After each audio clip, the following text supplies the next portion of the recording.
de Mfumu Congo, soyez une fois de plus les bienvenus dans votre maison, la maison de votre père, Ngeta. Et donc j'insiste, restez puissamment bénis. Vous vous souvenez de ce chapitre-là, non? Ça date, hein? Eh oui, il y a longtemps. Je crois bien que ça fait 2 mois ou 3 mois de cela. Ou contrairement 1 mois et demi. Mais vraiment pas 1 mois. Congo, le véritable peuple élu est-il noir? Congo, le véritable peuple élu est-il donc noir? Congo, le véritable peuple élu était-il donc noir? Nous ne le connaissions pas. Nous ne le connaissons pas. Excusez-moi. J'ai mâché un peu le bout de ma langue. Nous ne le connaissions pas. Nous nous posons la question. Le véritable peuple élu était-il vraiment noir? Était-il donc noir? Serait-il noir? Nous le confirmons. Oui. Nous disons Ngeta, le peuple élu, le véritable, la tête est noire. Ne vous laissez pas embrouiller par le mensonge des hommes des nations qui vous ont berné, comme quoi le peuple élu est au Proche-Orient, le peuple élu est blanc, le peuple élu, bla bla bla. Arrêtez ça. C'est le sommeil. C'est le sommeil. C'est l'embrouillement, c'est l'égarement. Le véritable peuple élu est noir. Bien, mais la question est posée. Et là, nous sommes au numéro 5 de ce chapitre-là. Congo. Congo est le véritable peuple élu. Ngeta. Congo est le nom du peuple élu, du peuple de Mfumu Congo. Mfumu Congo qui est le créateur, le propriétaire de toutes choses, le maître des maîtres, le créateur des créateurs, le protecteur des protecteurs, le guide des guides. Mfumu Congo. Donc Congo a reçu ce nom de la bouche, comme de la main, comme de la pensée du Créateur vivant. Oui, le Créateur des créateurs. Il a reçu ce nom de lui. Et nous insistons, il est le peuple élu. Et donc, heureux soient les Noirs en général, parce que au sein de vous, au sein du peuple noir, on trouve le peuple élu. Et donc, soyez contents, réjouissez-vous, comme disait Moana Congo, les amis de l'époux se retrouvent dans la peau de l'époux, sont contents parce qu'ils sont amis à l'époux. Donc sa joie, sa joie est leur joie. Donc le peuple noir devrait se retrouver totalement dans l'extase d'être la tête, dans la joie d'être la tête, parce que la tête est au milieu du peuple noir. Mais il y a un problème. Le problème est que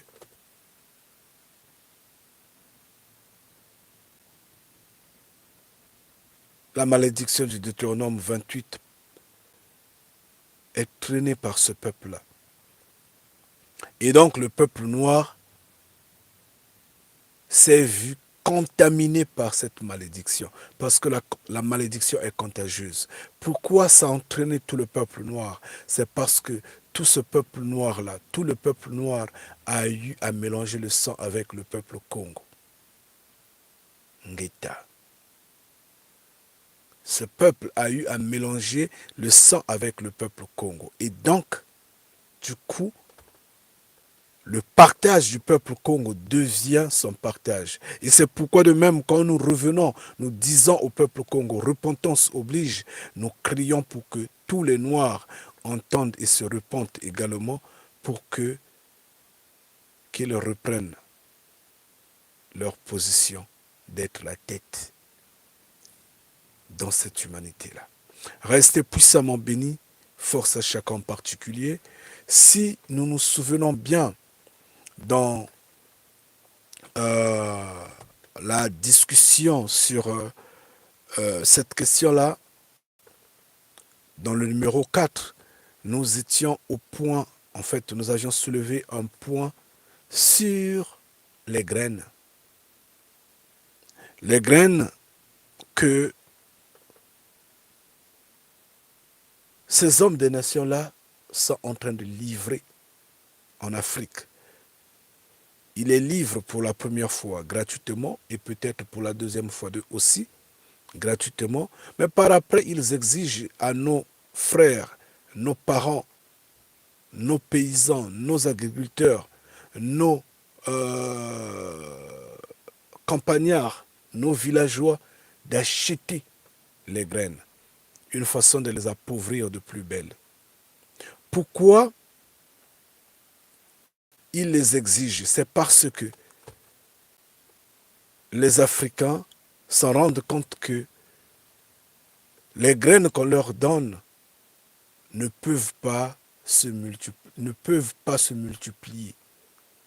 ne peuvent pas être... En fait, après la récolte, la graine, elle est morte. Elle devient stérile. Nous avions parlé de ça. Je ne sais pas combien d'entre nous qui ont relié cette information, qui ont demandé aux parents, qui ont demandé aux villageois, aux agriculteurs africains, qui ont informé les Noirs de ne plus prendre les graines des hommes des nations. Parce que ils sont en train de préparer la grande famine à venir. C'est comme ça. Les hommes des nations sont en train de préparer la grande famine à venir. Vous savez bien, un corps qui ne se nourrit pas, également qui ne se nourrit pas bien, est vraiment faible et ouvert aux maladies. Donc, voyez par exemple avec ce qu'ils ont jeté, je ne sais quelle maladie qu'ils ont jeté dans l'est de la RDK. Tout ça c'est pourquoi? C'est pour apporter le vaccin là-bas.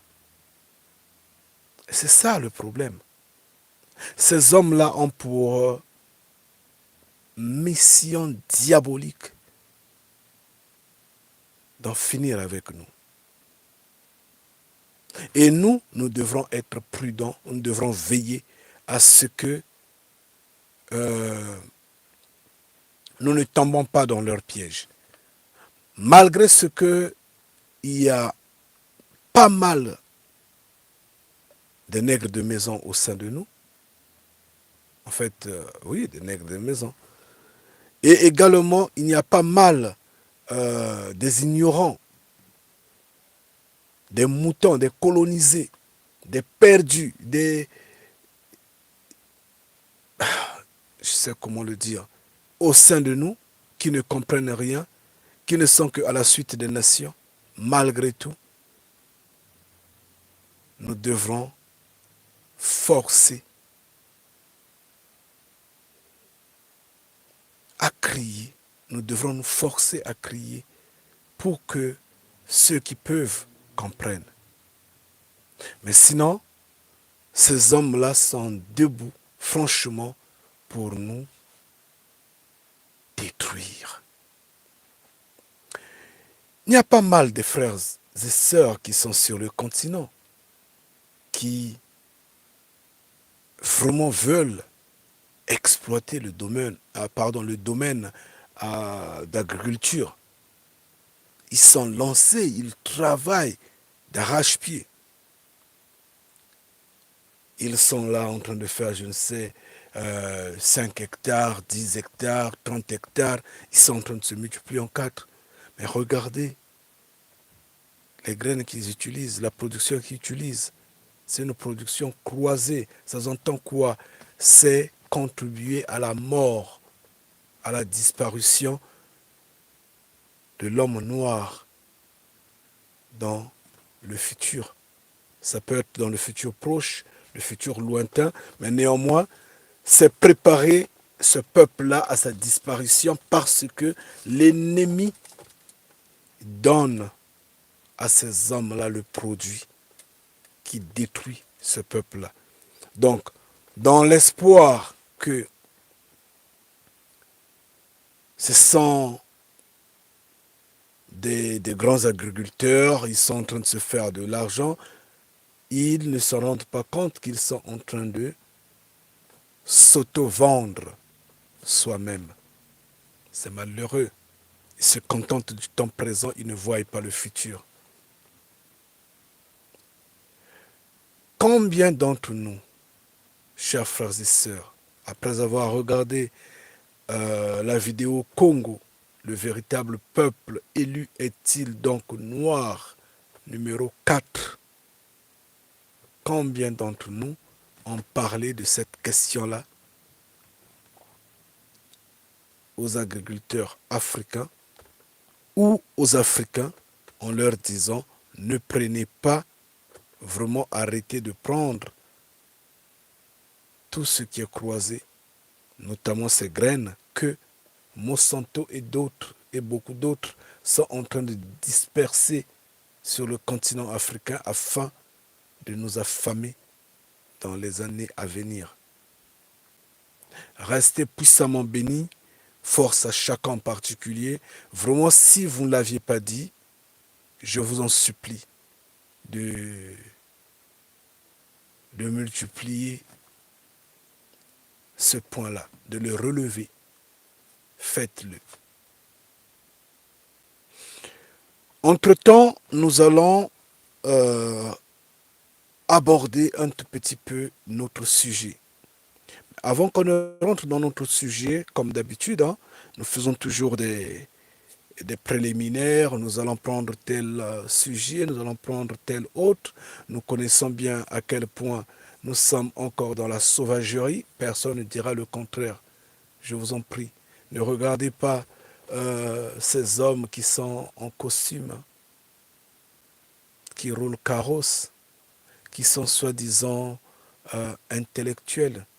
Leur intellectualisme, nous ne connaissons pas où est-ce que ça aboutit. Qu'est-ce qu'ils font?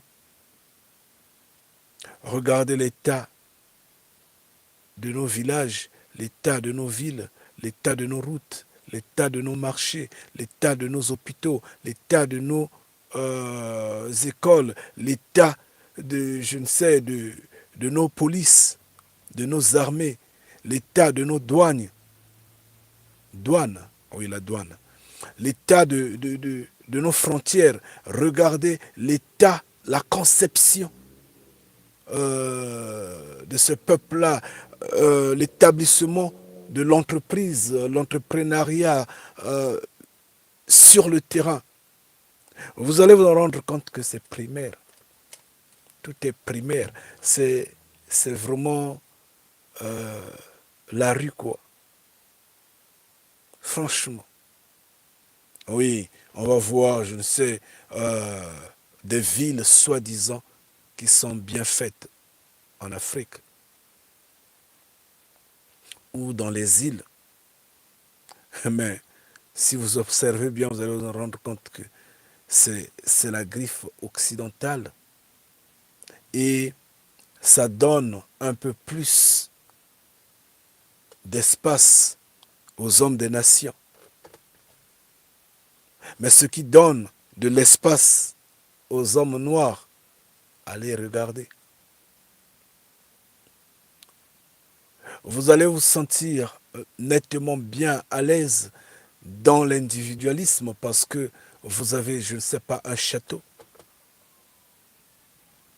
Vous vivez à la vitesse soi-disant moderne, mais vous êtes isolé dans, dans un marécage ou dans une île où je ne sais, un marigot, des, des hommes pauvres où les maisons ne sont pas acceptables, le confort n'y est pas, où les gens vraiment souffrent. Donc, le standard, ce n'est que chez vous, dans votre maison, dans votre famille. Vous êtes malheureux. Vous êtes malheureux, vous êtes perdu. Ah, c'est pourquoi vous avez fui euh, vos villages, vos pays, pour vous cacher dans les nations. Non, ayez honte. Ayez honte. Regardez derrière d'où vous êtes venu. Souvenez-vous de votre enfance. Souvenez-vous de votre famille. Regardez autour de vous. Regardez les amis. Si dans votre famille, je ne sais pas, vous êtes né 8 personnes, 10 personnes, vous êtes tous, je ne sais pas, équilibrés, casés, vous êtes dans le confort de l'ère soi-disant civilisée, et vos amis, et vos oncles, et vos cousins, et vos voisins, et vos semblables, à ce moment-là, vous n'êtes pas libre. À ce moment-là, vous n'êtes pas bien, parce que celui qui est à côté pleure. Donc, nous sommes ce peuple-là, malheureusement. Ngita. Malheureusement, nous sommes ce peuple-là. Regardez le volume de saleté dans nos pays.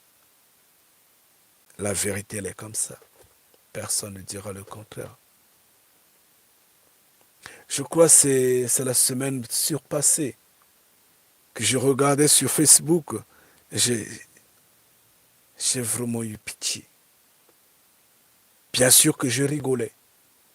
Je rigolais, criant, disant, ça c'est le Deutéronome 28 en vérité. Ouais, c'est la frappe du Deutéronome 28. La continuité du Deutéronome 28. C'est en RDK. Je ne sais dans quel aéroport que des gens, les passagers étaient en train de pousser l'avion. Je n'ai jamais vu ça de ma naissance. Jamais. Des passagers. Allez seulement chercher sur Facebook. Ou bien certains je crois que j'ai même partagé ça.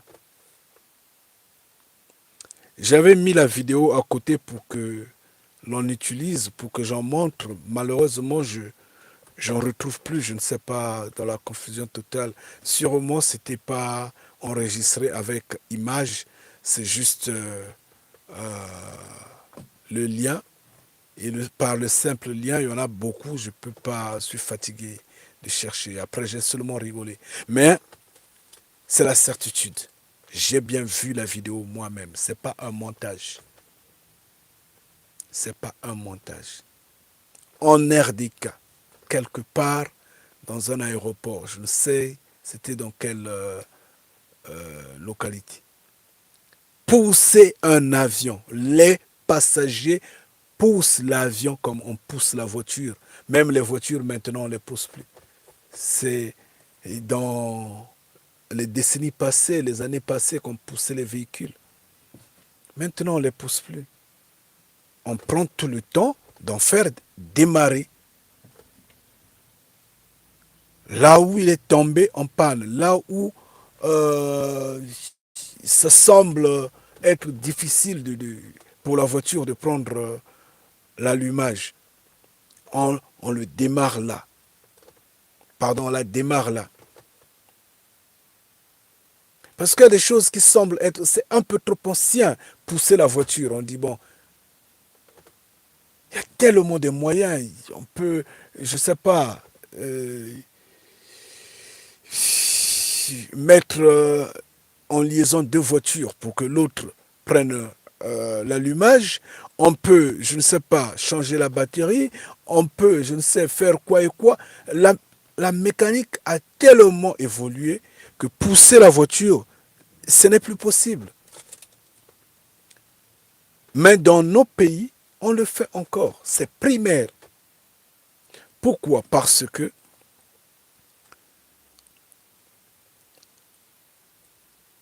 la malédiction du Deutéronome 28 est sur notre tête.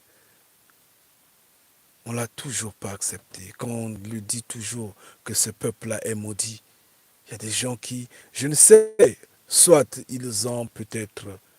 Quel est l'esprit qui les anime pour qu'ils se révoltent et souvent s'attaquent à nous pour dire pourquoi vous parlez de malédiction, quoi et quoi et quoi. Mais la vérité, elle est là. Regardez autour de vous.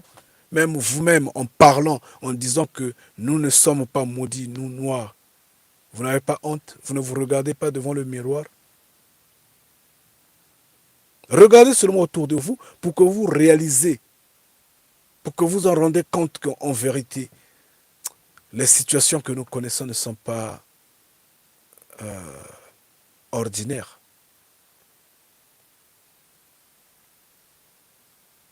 Nous reculons toujours devant la réussite. Nous reculons toujours devant l'évolution. Nous reculons toujours devant l'union. Nous reculons toujours devant l'harmonie. Nous reculons toujours devant la paix.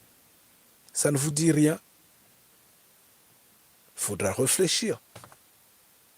Quand on vous parle, vous vous entêtez. Pourquoi vous entêtez? Sur la petite terre Congo, dans leur maudite ville là, qui le nomment Brazzaville, la ville coloniale là. La vidéo, elle est là, elle est bien là, en ligne. J'ai bien regardé. Ils lavent l'avion avec de l'eau qu'ils vont prendre par un seau. Je ne sais même pas si c'est un véritable seau, si c'est un pot de beurre, hein, les gros pots là, je ne sais pas si c'est ça, si c'est vraiment un seau qui est vendable au marché au prix d'un seau, ou si c'est vraiment une boîte de peinture, je ne connais pas. Ils vont chercher de l'eau. Donc la pompe est, je ne sais à quelle distance, si c'est à 500 mètres, si c'est à 1 kilomètre, je ne connais même pas. Ils vont prendre, ils viennent jeter sur l'avion et ils lavent l'avion. Ils sont en train de nettoyer l'avion. Vous trouvez ça normal? Un peuple, non, franchement, c'est malheureux, quoi. Au XXIe siècle. Mais ça, c'est plus que barbare. C'est plus que primaire. Et comme ça, là, vous allez dire que non, nous ne sommes pas maudits. Non, acceptez les faits. Le Deutéronome 28 nous frappe. La solution, c'est ce que nous avions donné. Repentez-vous, repentons-nous, peuple. Comprenez une bonne fois. Sortez des religions. Dites aux hommes en cravate, en robe, aux hommes en soutane, en costume. Dites-leur, ce sont des menteurs. Dites à ces religieux-là, ce sont des menteurs. C'est une vérité. Ce sont des menteurs. D'ailleurs même, Dieu est impoli. Tellement idiot étant donné qu'il n'existe pas, la preuve, elle est là. Les Écritures disent quoi? Le Créateur de l'humanité est un créateur d'ordre. C'est ce qu'on dit. Le Créateur de l'humanité est un créateur d'ordre. Il n'est pas un créateur de désordre. Les Écritures disent quoi? La nuit est faite pour dormir. Dormez tranquillement jusqu'à ce que vous réveillez le matin. Mais vous voyez les adeptes de Dieu, ces impolis-là, ces hommes sans connaissance, aussi, comme leur créateur est impoli, eux de même ils sont impolis. Ils réveillent les gens. Je ne sais pas si c'est la nuit, si c'est le matin. Ils sont en train de crier. Ils crient à la gloire de leur égrégore. Ils sont impolis. Là, c'est le désordre. Allez dans nos villes. Vous allez voir comment nos frères et sœurs prennent leur temps à crier. Dans une ruelle, vous avez 2, 3 églises, 4, 5, 10. Vous avez des mosquées à gauche, à droite. Vous avez ça et là. Et tous font du bruit. Pendant que vous dormez, eux, ils sont en train de crier. Réveillez-vous, priez, venez prier. Est-ce que ça, c'est ce que le Créateur veut? Non, pas du tout.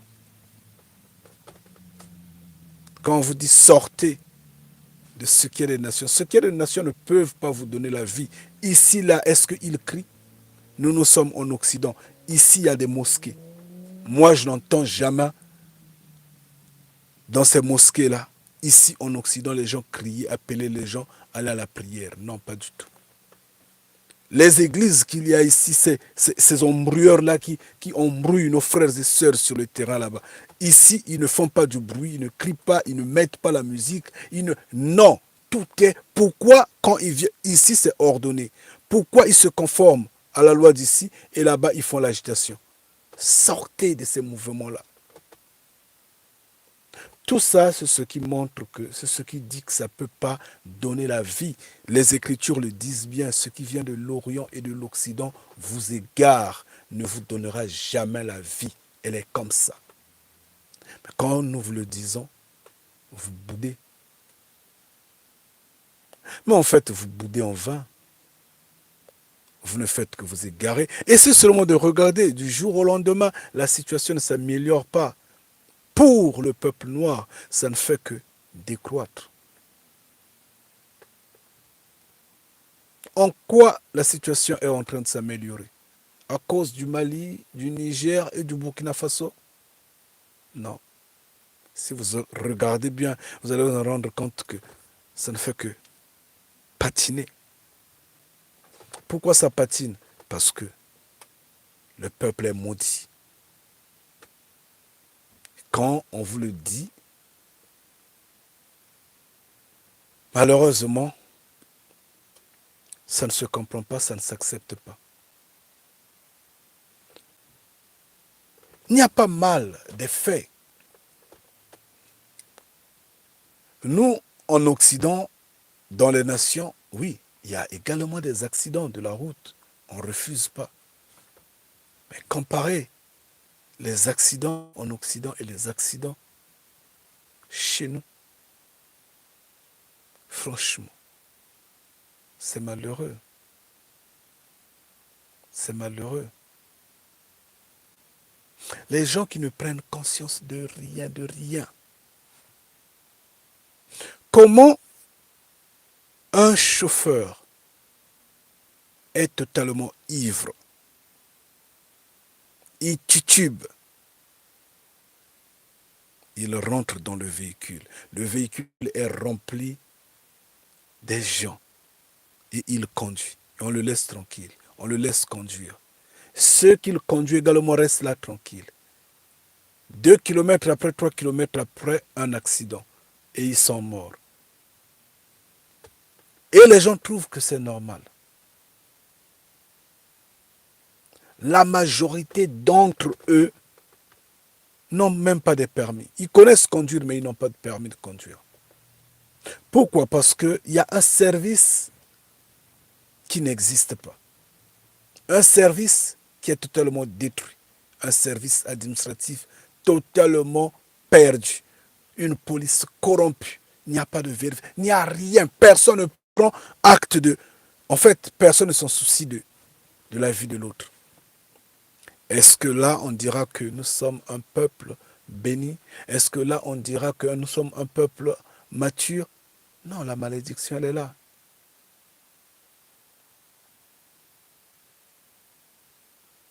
La malédiction, elle est là. Je suivais, c'était, je crois, au Cameroun, là où ce véhicule euh, qui transportait, je crois, le bois, donc disons, le long véhicule là, nous on appelle ça lorry en anglais. Je ne connais pas en français, ça me vient difficilement là. Bien, mais ça portait du bois. Donc, il est tranquille de prendre tout sur son chemin et d'aller s'échouer dans la maison d'un partisan. Malheureusement, quand vous voyez l'état de la maison et tout, vous pleurez. Qui va lui construire la maison une fois de plus? Personne. L'État camerounais ne pourra pas s'en charger de lui. La pauvre personne, la maison est en bois. La maison est en bois. La personne a vécu je ne sais combien de temps, s'est fait cet hangar-là. Il dort, il mange difficilement, il est là. Et parce que un monsieur a pris de l'alcool, prend le volant, vient détruire tout. Regardez les morts. Et personne ne s'en soucie. Qu'est-ce qu'ils font? Ils appellent seulement Jésus-Christ. Oh Dieu, oh Jésus-Christ, oh il faut bénir. Mais attendez, mais vous êtes bête, vous êtes primaire, vous êtes idiot. On vous dit Dieu n'existe pas. On vous dit Jésus-Christ n'existe pas. On vous dit que ces religions-là vous ont égaré et vous égarent. C'est la falsification totale, c'est l'embrouillement. Vous ne le comprenez toujours pas.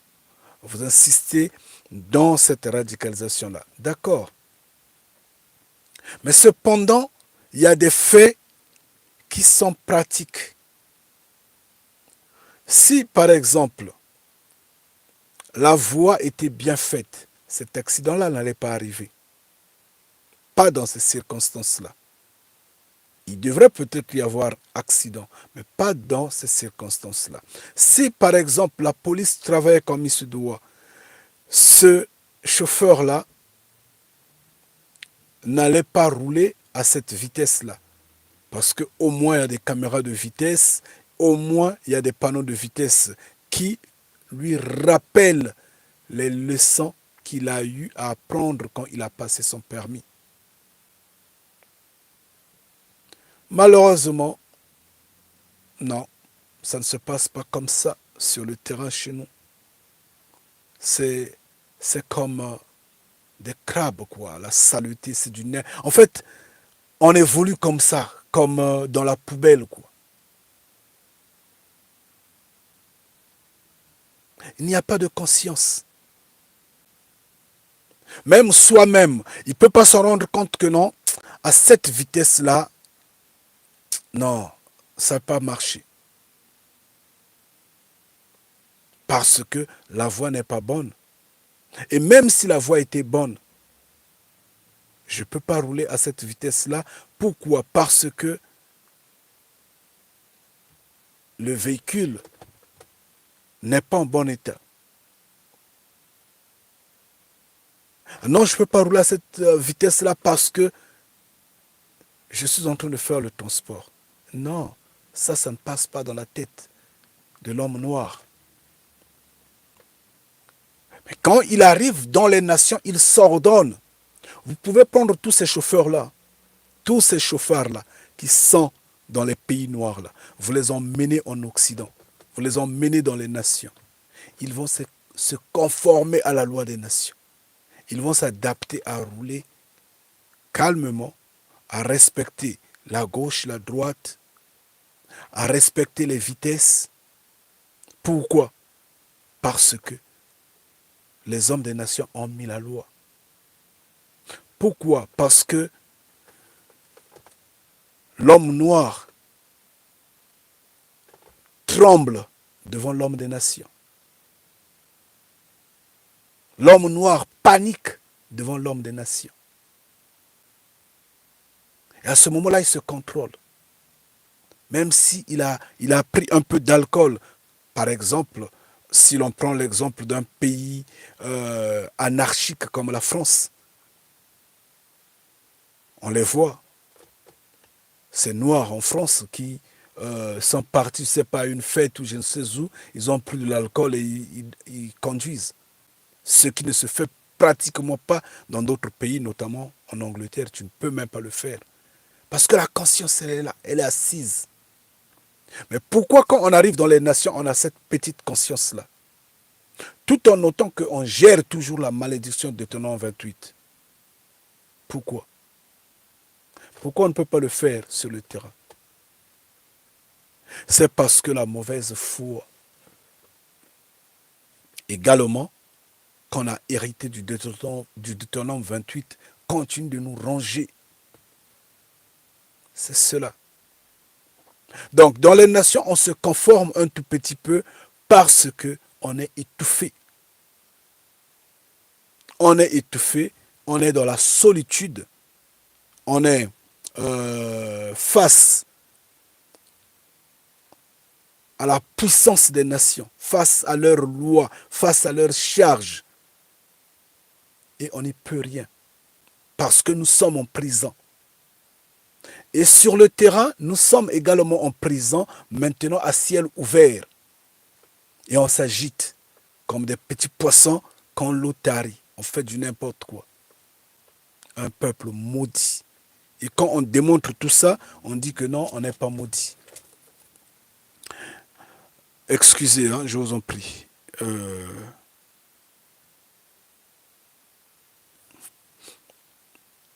Mfumo Congo. Pas cher. Là, nous sommes dans le Deutéronome 28. Avant qu'on ne lise, hein, on va lire quelques versets. Regardons ça.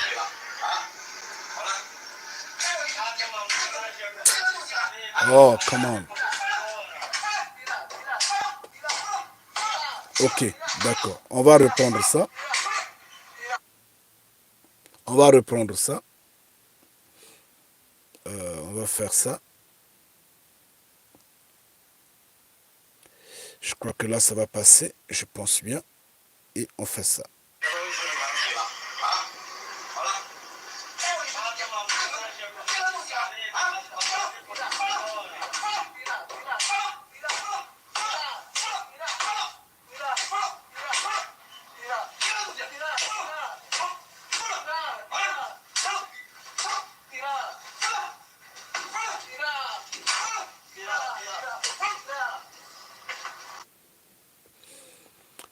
Comment vous trouvez ça? Ça vous plaît? Ça vous donne quoi quand vous voyez des choses comme ça? Le noir, ça lui dit absolument rien. Nous sommes au 21e siècle. 21e siècle. On nous tape comme ça sur notre continent. Dans notre village. Sur notre terre. Vous trouvez ça normal? Vous trouvez ça normal? Vous vous souvenez, je crois, on avait parlé de ça dans le numéro 3 ou le numéro 4, peut-être. Mais on n'avait pas la vidéo. J'avais dit quand je trouvais la vidéo, je vous la montrais. C'est pourquoi je voulais montrer aujourd'hui. Ça, c'est un Chinois qui est en train de taper les Noirs sur leur terre. Et si vous regardez la vidéo en lent, vous allez vous en rendre compte qu'il y a d'autres Noirs qui sont debout, dehors là, qui sont en train de regarder comment on est en train de taper leurs deux frères. On les a mis dans le conteneur et on est en train de les taper. Mais même si vous dépendez de cet entrepreneur-là, ça ne s'accepte pas. Moi, je le sais que même dans les nations, beaucoup de Noirs sont flemmards comme ça. Là. Ils craignent l'homme des nations. Quand ils se mettent devant l'homme des nations, ils commencent à bégayer. Ils commencent à chercher les mots. Ils commencent à se frémir, en fait, à jouer à la comédie. Je ne sais pour faire quoi. Ils n'ont pas l'éthique. La majorité. Pourquoi? Le Deutéronome 28. Le Deutéronome 28 explique tout. La malédiction, elle est là.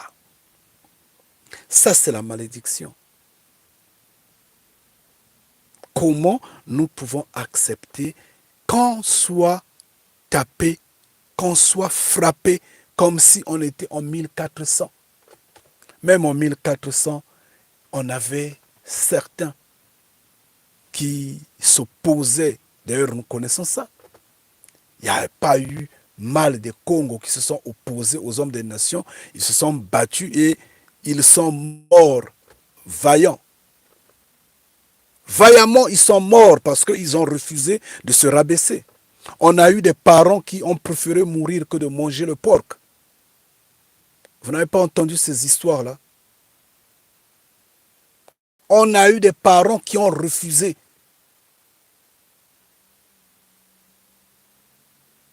de se marier avec ces hommes des nations-là. Ils ont dit, nous préférons mourir, tuez-nous.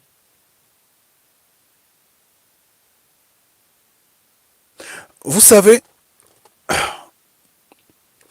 quand par exemple nous sommes dans les nations, moi, là où je travaille, par exemple, si l'on veut la main d'œuvre, et ils insistent, ils diront, en fait, ils insistent dire que nous, vraiment, prière d'emmener des gens pour travailler ici avec nous. Oui. Il y a de quoi emmener X, Y, Z, mais je ne pourrais pas emmener ma femme. Ce n'est pas possible. Je ne le ferai pas dans les nations. Pourquoi? Parce que ces hommes-là sont impolis. Moi, je peux peut-être pas être contrôlé, mais elle, on peut la contrôler. Et ça va me rabaisser, ça va me révolter. Il faut être idiot dans les nations pour que deux frères aillent travailler au même endroit.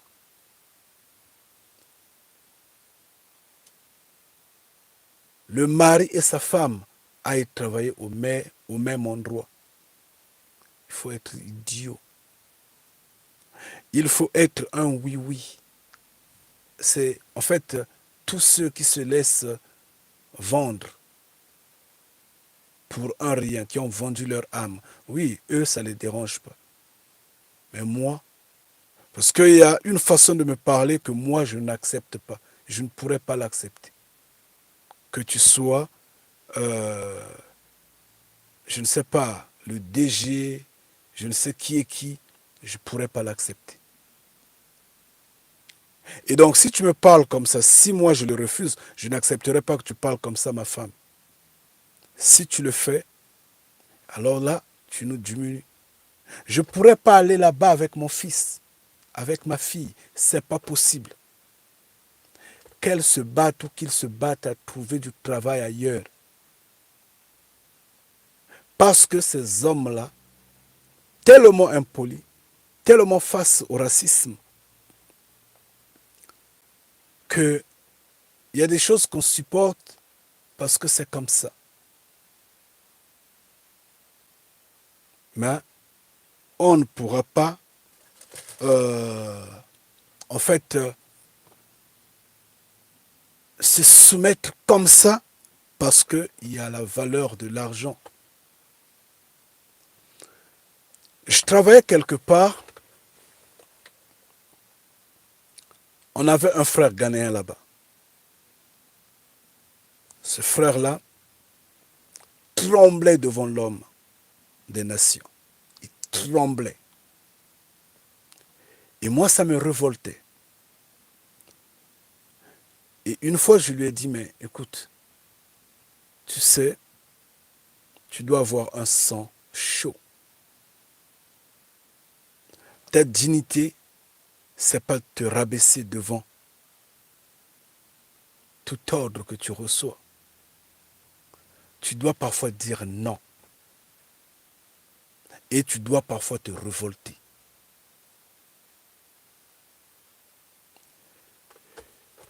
Malheureusement, il est ce qu'il est. Et je lui ai dit, tu es un nègre de maison. Tu es un faiblard. Moi, j'étais dans une entreprise d'Inso Maston. Ceux qui suivent la course Formule 1, Formule 1, connaissent, doivent connaître Denso Maston. On fabriquait des radiateurs pour des voitures. Je crois que c'était en 2007 comme ça, si je ne me trompe pas. 2007, 2008. On avait un superviseur. Ce superviseur-là n'avait pas de voiture. Et chaque fois qu'il venait au boulot, il était, en fait, il bénéficiait de l'aide d'un Pakistanais qui le prenait, parce que bon, tous sont des blancs. Lui, il est anglais, le superviseur était anglais, et l'autre qui l'emmenait était un travailleur simple comme nous autres, mais il était pakistanais. Chaque fois, vraiment chaque fois, il l'emmenait. Et un jour, ce superviseur-là a été promoté. Donc, il a eu la promotion, on l'a mis, je ne sais quelle promotion, vraiment, il était devenu un boss, s'il faut parler comme ça.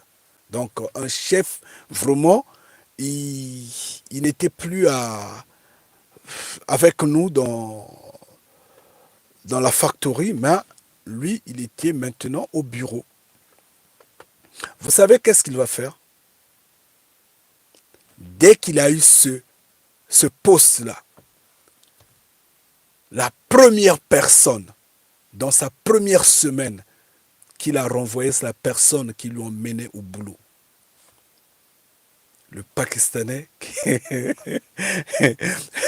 qui l'emmenait chaque soir au boulot, qui le ramenait chaque matin, puisqu'on faisait un shift de la nuit, donc qui le ramenait le matin chez lui à la maison. C'est lui qui l'a renvoyé. Comme l'on dit en lingala, merci Bapé Sanamboa, quoi.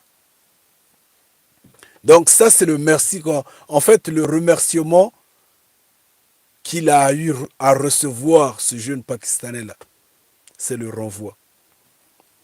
Tout le monde, personne ne le digérait.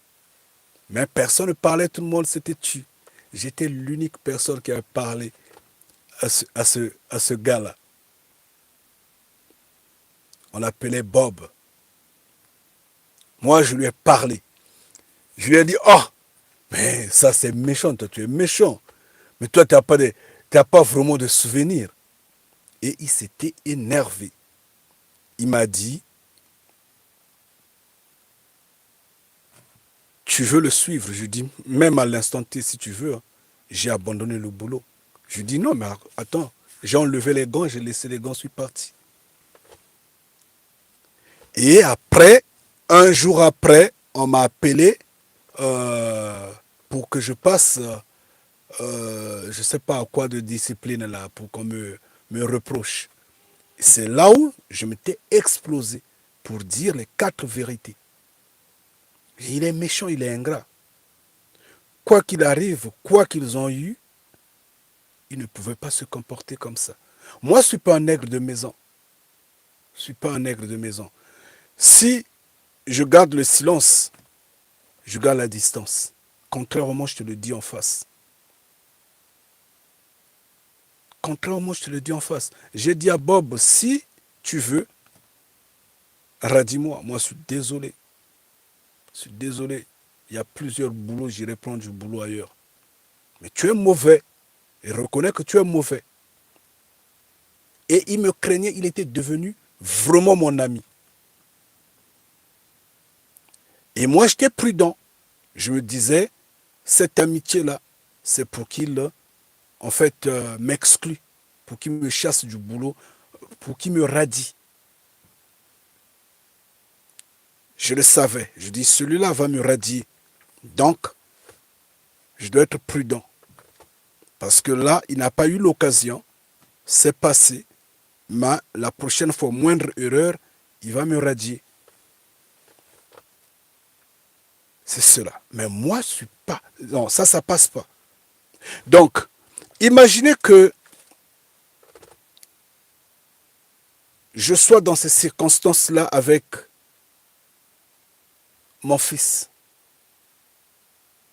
Je travaille avec mon fils et j'ai un problème comme ça. Donc, le père est ridiculisé et donc l'enfant est ridiculisé à l'instant T. Personne n'a la défense de défendre l'autre.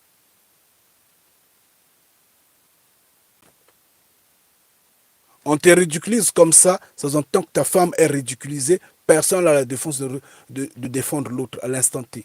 On te ridiculise comme ça, ta sœur est ridiculisée, personne n'a la défense. Donc, à l'étranger, notamment dans les nations, oui, les amis, vous êtes allés vous retrouver là-bas, vous créez des amitiés, vous êtes tous des combattants, vous êtes partis là-bas. Il n'y a pas de souci. Mais 2 membres de la même famille aller dans un même boulot, dans les nations, vous êtes des idiots. Vous êtes des nègres de maison. Vous êtes des adonnés. Un homme averti ne le fait pas. Restez puissamment bénis. Ça, ce n'était qu'une parenthèse. Regardez ça, par exemple. Oh, père, on a toujours ce petit problème-là.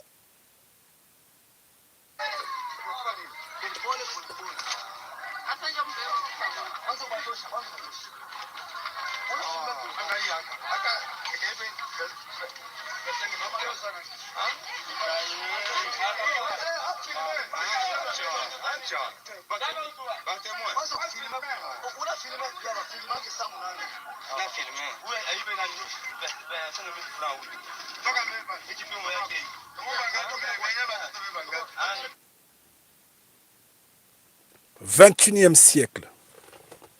C'est comme si on était en l'an 0. C'est comme si nous étions en moins l'an 50. C'est comme si nous étions en 1400. Alors que nous sommes au XXIe siècle, soi-disant qu'on est émancipé, développé. On est dans la démocratie. Soi-disant, on a les droits de l'homme, soi-disant. Mais regardez comment le peuple se comporte. Est-ce que ça, c'est pas la malédiction? Regardez combien il y a de trafics humains dans nos pays, dans nos villes, dans nos villages. Il y a des murs qui ne peuvent pas parler. Si on les fait parler, c'est triste.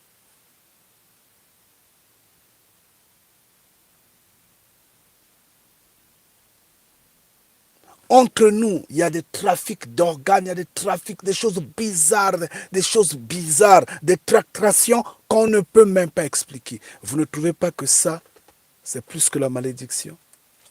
C'est plus que la sorcellerie?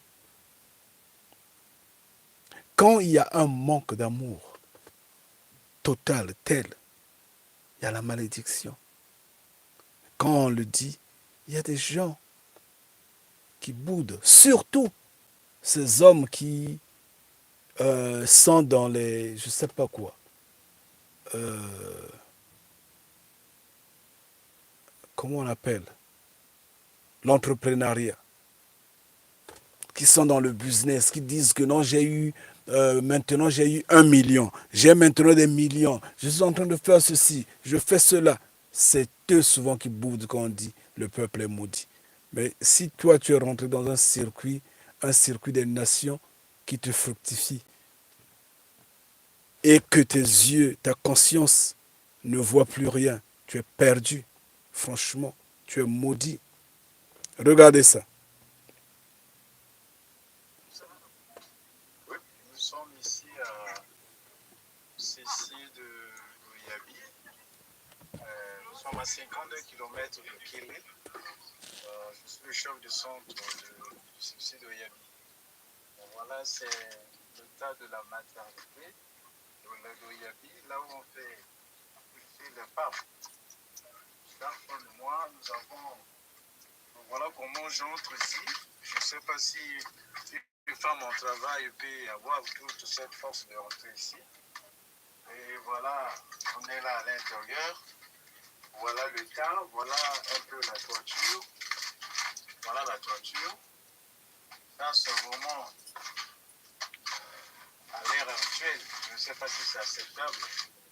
Et les femmes congolaises subissent de peines de ce genre. Voilà, là nous sommes là où on fait accoucher la femme. C'est ici. Voilà le lit d'accouchement et l'étape d'accouchement. Voilà. Voilà cette étape. Le mois passé, le mois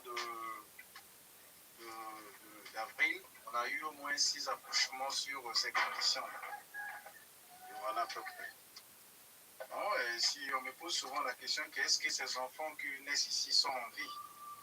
Bon, c'est un miracle, hein? C'est un miracle, je ne sais pas comment. Et voilà à peu près. Ça, c'est le bloc d'accouchement de ceci, de Yabi.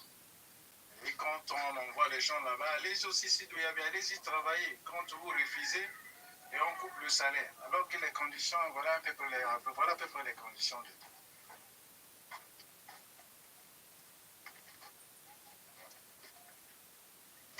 Donc, je parlais sur cette situation. Je ne sais pas si l'État peut apporter quelque chose. Ou bien les hommes d'affaires, ceux qui sont là en train de vouloir emmener le pays vers l'avant, on sait quand même qu'il y a des gens qui vivent. Le CC de Yabi a une population de 5874 habitants. Imaginez-vous un peu dans des conditions pareilles que les gens sont traités.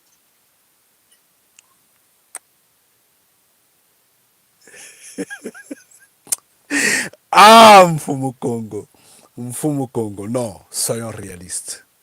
Chers frères et sœurs, nous sommes maudits. On ne va pas aller sur plusieurs détails. On a déjà vu des écoles. Les enfants sont assis à même le sol. Les écoles qui n'ont même pas le tableau noir.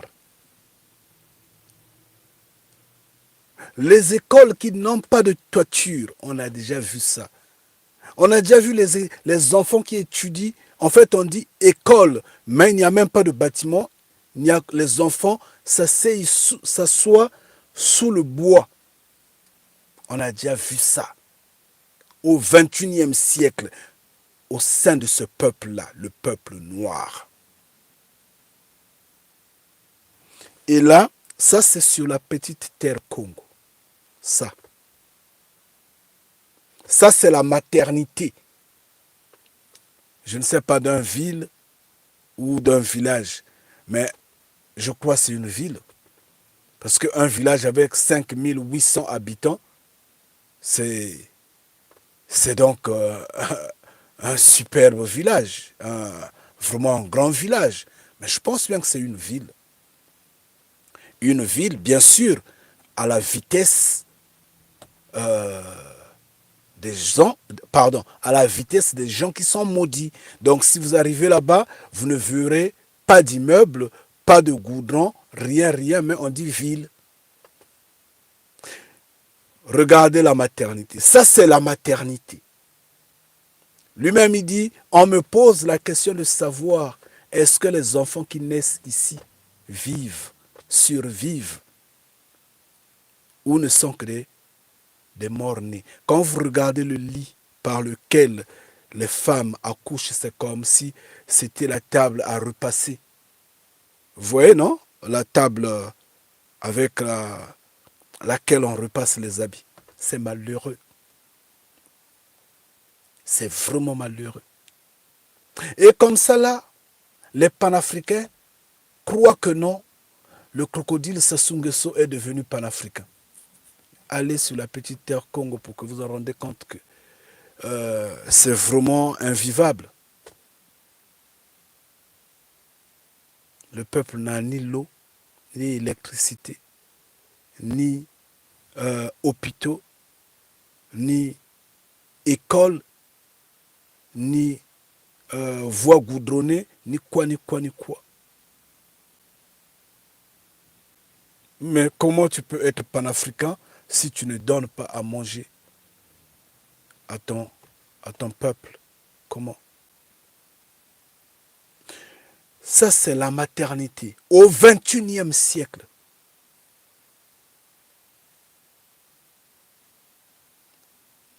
Une maison en terre battue. Franchement. Est-ce que nous trouvons ça normal? Est-ce qu'on peut dire que le peuple est béni? Un pays soi-disant pétrolier. En dépit du pétrole, il y a le bois, il y a le fer, il y a la manganèse, il y a l'or, il y a le diamant, il y a le cuivre, il y a le colbart, il y a l'uranium, il y en a en abondance, on ne peut même pas compter.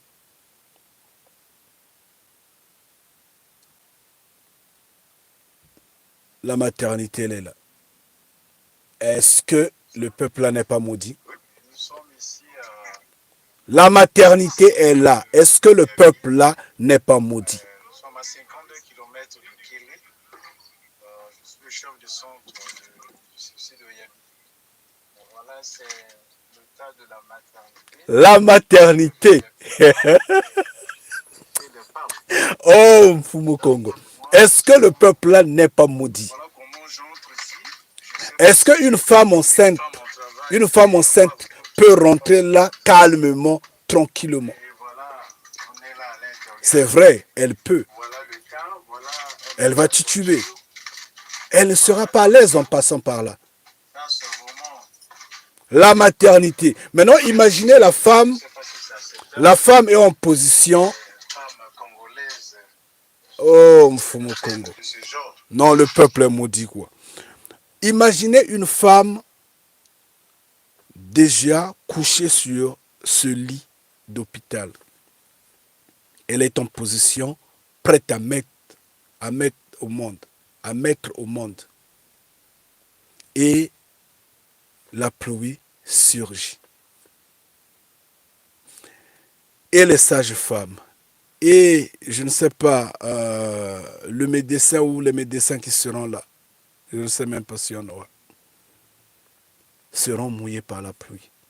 Et la femme elle-même, et l'enfant qui va naître. Parce que quand on regarde là, la toiture là, la toiture là, Là, nous sommes là où on fait la toiture là, c'est ici. est-ce que cette toiture là peut arrêter la pluie? Table d'accouchement. Non, pas du tout. Voilà. Voilà cette étape. Est-ce que ça, c'est pas la malédiction, ça? Au mois d'avril, on a eu au moins 6 accouchements sur ces conditions. Voilà à peu près. Bon, et si on me pose souvent la question, qu'est-ce que ces enfants qui naissent ici sont? Bon, c'est un miracle, hein? C'est un miracle. Ah, Mfumu Congo. Franchement. Donc, Razulu Kurika, oh, Mfumu Congo. Non, ça, c'est une malédiction. le peuple est maudit. Acceptez-le. Il n'y a pas assez de commentaires à faire. Acceptez-le. Le peuple est maudit. Nous sommes maudits.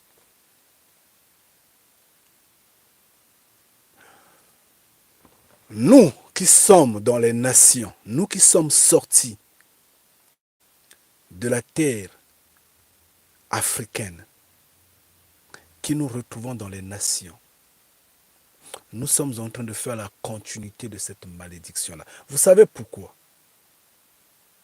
Parce que nous nous disons, oh, nous sommes tirés d'affaire. Donc, malheur à ceux qui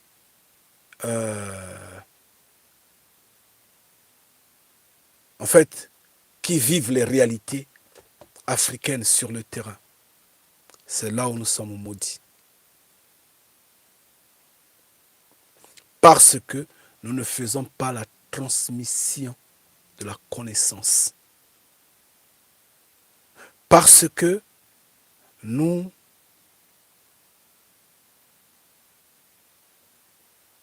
n'apprenons pas des nations. Au contraire, nous nous abandonnons dans les nations.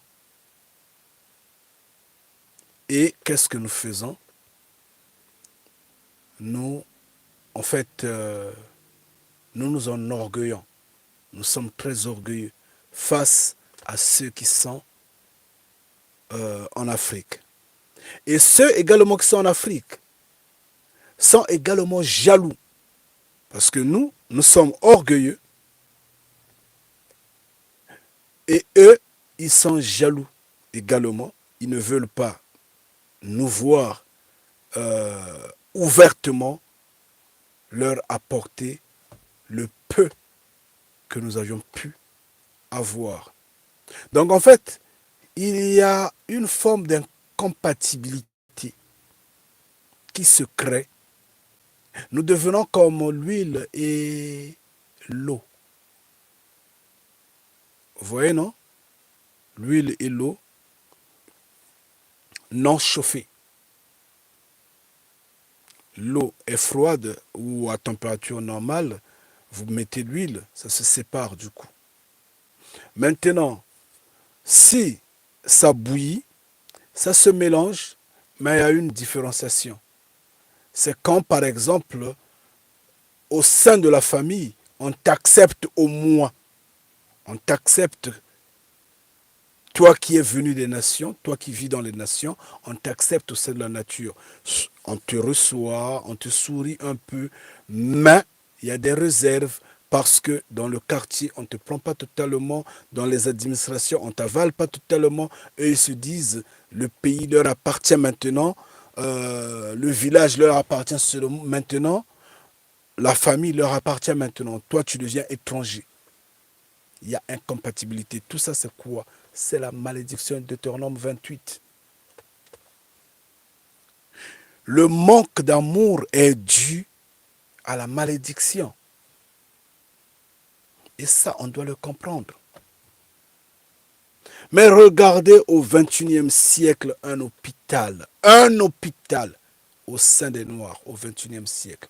Là, on a regardé la terre, la petite terre Congo. Mais allez fouiller ailleurs, il y en a. Parce que nous sommes le même peuple. Nous vous avions dit, vous allez voir un noir au fin fond, je ne sais, de Madagascar, avec des conditions, je ne sais comment. Vous allez retrouver un noir en Afrique de l'Ouest avec les mêmes conditions. Vous allez retrouver un noir avec les mêmes conditions dans les îles. Vous allez voir un noir avec, je ne sais pas, son ponzi, en fait, son fagot de bois sur la tête, ou je ne sais pas, dans le dos, sur le dos. En Afrique centrale, vous allez le retrouver, je ne sais pas, en Asie comme ça aussi. Partout où les Noirs sont partis, c'est le même traitement. Nous avons les mêmes problèmes. Donc ce que nous avions vu là, sur la petite terre Congo, ça fait rire, ça donne du souci, ça traumatise. Oui, mais ça ne s'arrête pas là. Allez chercher ailleurs, vous allez le retrouver. Hein. Les mêmes conditions, les mêmes circonstances, et parfois même pire que ça. Et comme ça, là, on va dire qu'on n'est pas maudit. Si nous sommes maudits. Nous ne sommes pas maudits. Pourquoi nous reculons face aux Occidentaux, face aux hommes des nations? Pourquoi nous les craignons? Pourquoi nous leur donnons toujours de l'espace? Pourquoi nous leur donnons toujours de l'espace? Pourquoi quand ils rentrent au sein de nous, ils nous dominent? Ils deviennent la tête, ils nous exploitent, ils nous donnent des ordres. Ils nous opposent entre nous. Pourquoi quand ils rentrent au sein de nous, nous les vénérons? Pourquoi? Si nous ne sommes pas maudits, pourquoi ça? Toi qui es en costume, qui dis non, nous ne sommes pas maudits parce que tu travailles avec les hommes des nations. Est-ce que tu es chef là-bas? Est-ce que tu donnes les ordres là-bas? Pourquoi tu as toujours le talent? Tu es toujours là-bas, tu es toujours le talent. Tu te fais flemmard là-bas, tu es toujours derrière là, tu te rabaisses pour continuer de manger et tu viens seulement t'enorgueillir face aux Noirs, face à tes frères. Pourquoi au sein, au milieu d'eux, tu ne sors pas la tête? Et des gens comme ça, il faut les voir quand, par exemple, ils ont l'occasion d'être devant la caméra ou je ne sais pas, au moins en public, face aux yeux de tous. Ils se raccolent aux hommes des nations. Ils se lèvent comme s'ils avaient, en fait, ils avaient la même taille, ils avaient les mêmes responsabilités. Il fait semblant de parler tête à tête à son égal, comme, en fait, pour prouver aux autres Noirs que non, moi je parle avec les hommes des nations. Moi je mange avec les hommes des nations. Moi je vis avec les hommes des nations. C'est tout ça, c'est vain. C'est zéro, c'est nul. Tu es maudit. C'est pas parce que tu es marié à un homme des nations que toi tu es tiré d'affaire. Non, pas du tout. C'est pas parce que tu es né dans les nations que tu es tiré d'affaire. Non, pas du tout. C'est pas parce que je ne sais pas, tu es millionnaire, milliardaire, ou tu es comment, que tu es tiré d'affaire. Non, tu es maudit. Tu dois le savoir, tu es maudit. Au XXIe siècle. Ce monsieur, sur la dernière vidéo que nous avions regardée, est en train de dire non, le gouvernement. Mais attendez, 40 ans, le crocodile au pouvoir n'a rien fait, c'est maintenant qu'il va le faire. 40 ans, il n'a rien fait. Maintenant, il va le faire. Et comme ça, là, on va dire qu'on n'est pas maudit. Un peuple qui n'a pas de l'eau, qui n'a pas d'électricité, qui n'a pas des hôpitaux, qui n'a pas des écoles, qui n'a rien, pas de voie, rien, qui a des... En fait, tout est en veilleuse. Continue d'acclamer ces bourreaux, ceux qui... Non mais attendez, arrêtez ça. Avançons. Nous allons dans Deutéronome 28, verset 28. C'est ce qu'on avait dit dans le dernier numéro qu'on a eu à faire, le numéro 28. On a dit que nous allons commencer de lire à partir du verset 28 du chapitre 28 de Deutéronome. Et là, nous allons le lire au nom de Mfumu Kongo. Mfumu Kongo te frappera de délire, d'aveuglement, d'égarement d'esprit. Ngeta. On va le mélanger au verset 29. Et tu tâtonneras en plein midi, comme l'aveugle tâtonne dans l'obscurité. Tu n'auras point de succès dans tes entreprises. Et tu seras tous les jours opprimé. dépouillé. Et il n'y aura personne pour venir à ton secours. Ngeta. Oh, Mfumo Congo. Non, ça fait pitié, ça fait pitié.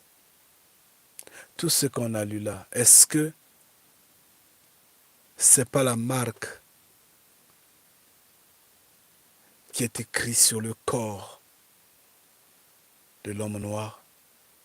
Est-ce que quand tu vois l'homme noir, rien que au niveau du front, en descendant sur ses joues, sur ses lèvres, est-ce que son regard ne te donne pas ce message-là? Quand nos frères poussent l'avion avec leurs mains, ils sont en train de pousser l'avion, tous les passagers, est-ce que ça, c'est pas la malédiction? Quand ils se mettent à laver l'avion avec des seaux, de l'eau en seau, est-ce que ça, c'est pas la malédiction? Franchement. On dit, tu seras frappé de délire, d'aveuglement, de garroments d'esprit. Est-ce que là, on n'a pas les garroments d'esprit? Est-ce qu'on n'a pas dit que vous allez acclamer des fous? Est-ce que la majorité n'est pas fou? Quand vous avez un crocodile au pouvoir pendant 40 ans, il est juste, il est normal? Vous trouvez ça normal? Quand par exemple, un crocodile comme Tshisekedi qui vient de l'Occident, il est resté là, en Occident, dans les nations, pendant longtemps. À 60 ans d'âge, il rentre sur sa terre, soi-disant natale. Il devient président de la République, soi-disant. Mais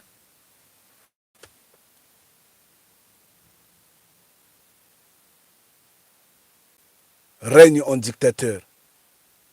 Vous ne trouvez pas que ça, c'est le délire d'aveuglement total? Vous ne trouvez pas que ça, c'est la folie?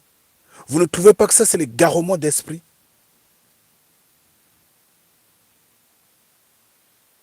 Quand vous avez des crocodiles comme Ouattara, il est conscient qu'il n'est pas ivoirien. Il est conscient.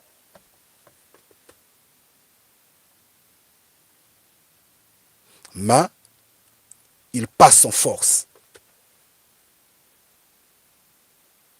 Ça, c'est pas la folie. Ça, c'est pas les garroments d'esprit. Franchement.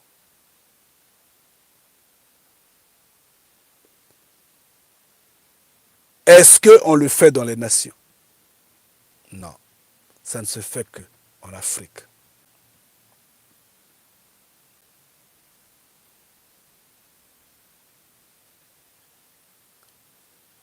On est frappé par le délire. Regardez comment se comportent nos frères et sœurs.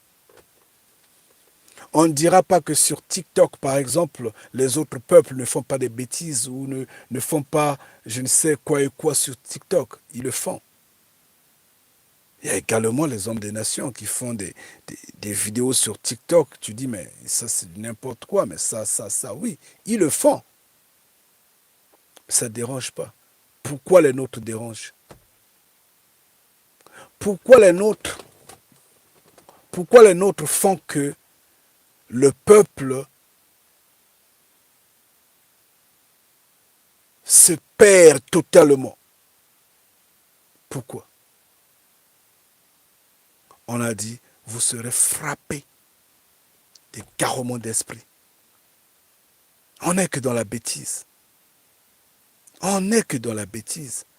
On réfléchit à l'inverse de la lumière. On est dans l'égarement total.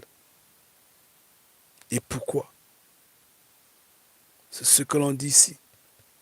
Est-ce que ceci concerne le peuple qui est au Proche-Orient, sur ce petit pays, dans ce petit pays? Non, pas du tout. Ça, c'est la marque que notre regard donne à l'humanité. Tu tâtonneras en plein midi comme l'aveugle dans l'obscurité. Nous ne voyons rien du tout, rien. Nous sommes embrouillés. Et pourtant, nous avons beaucoup d'inventeurs. Mais ces jeunes qui sont en train d'inventer là, qui sont en train de créer des petites choses qu'on est en train de voir là, la technologie qu'ils sont en train d'adapter, ils le font comme si c'est des inventions qu'ils sont en train de faire dans la forêt. C'est primaire, c'est ça, quelle production ça. Si par exemple, quelqu'un fait par exemple 10 générateurs la semaine ou 10 générateurs le mois, un inventeur, tu es primaire, tu es garé. Alors que le même générateur, le chinois le fait par exemple, et lui il te sort 1000 générateurs la semaine, pardon, le jour, par exemple. Vous ne produisez rien.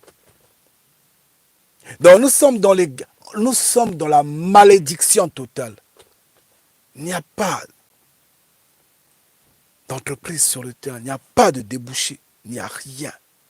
Nous vivotons. Mais match l'orgueil, match l'orgueil, match le m'as-tu vu, un peuple perdu. Les quelques-uns qui ont, soi-disant, selon leur langage, leur imagination, eu, selon eux, c'est la chance de se retrouver dans les nations, soi-disant, sont devenus fous, des perdus. Ils sont là en train de danser partout, organiser des fêtes, en train tous de courir dans l'habillement.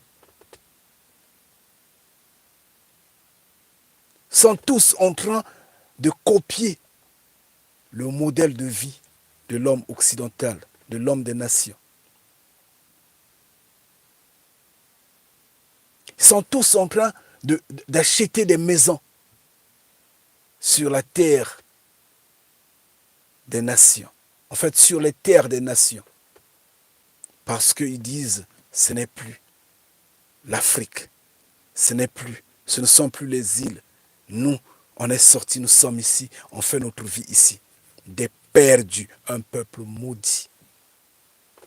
On dit, tu tâtonneras en plein midi, comme l'aveugle dans l'obscurité. Tu n'auras point de succès. Aujourd'hui, vous allez prendre la maison parce que vous gagnez de l'argent. Parce que, peu importe la forme que vous gagnez de l'argent, frauduleusement ou pas,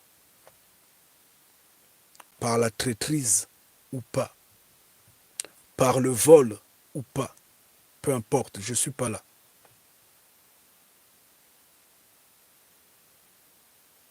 Étant nègre de maison ou pas, je ne suis pas là. Mais aujourd'hui, vous trouvez de l'argent. La vie, elle est belle, n'est-ce pas? Elle est rose. Tout fleuri, n'est-ce pas? Vous achetez la maison. Vous êtes dans les nations, non? Vous êtes fort. Mais, j'insiste bien, mais, sachez-le que vous êtes maudit. Comme vous êtes maudit, le tournant de la vie fera que le Deutéronome 28 vous rattrape. Le Deutéronome 28 dit, vous n'aurez pas de succès dans vos entreprises. Votre maison que vous avez achetée fait partie de votre entreprise, fait partie de vos entreprises. Votre boutique que vous avez dans les nations fait partie de vos entreprises.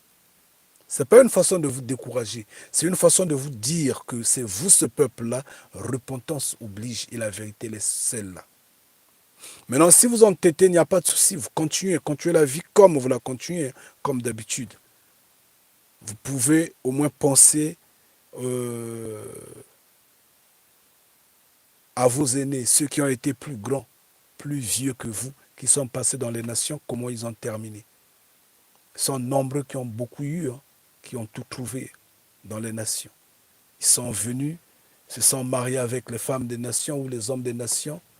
Ils ont eu je ne sais quelle forme d'héritage, d'avantages et autres, quoi et quoi et quoi. Et après, où est-ce qu'ils sont maintenant? Comment ils ont terminé? C'est comme ça. Donc,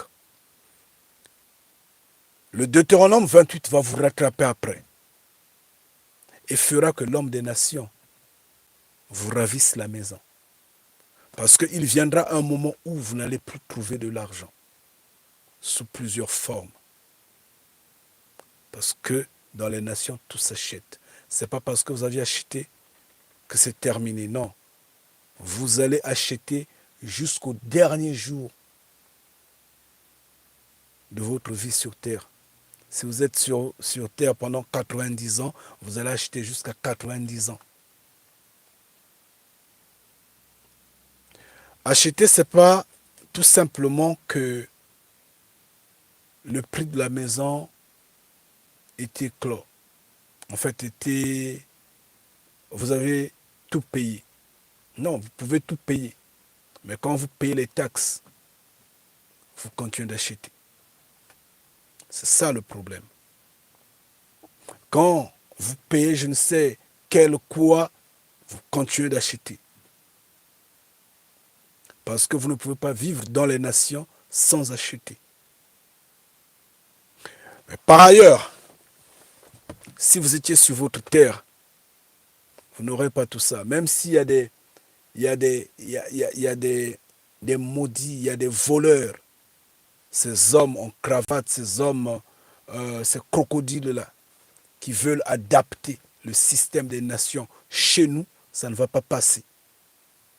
À moins que vous soyez un peuple maudit, un peuple, bon, doublement maudit, parce que la malédiction est déjà là. Totalement perdu. Là maintenant, vous allez peut-être accepter des conditions primaires comme ça. Mais moi, tel que je connais le peuple Congo, non, on ne va pas accepter des taxes primaires comme ça. On va refuser. Parce que nous savons que notre Père nous a donné cette terre-là gratuitement. Ngeta. Donc, vos problèmes de taxes, quoi et quoi, chez nous, ça ne passe pas. Maintenant, s'il y a des idiots qui vont accepter, il y aura en fait, ceux qui seront radicaux.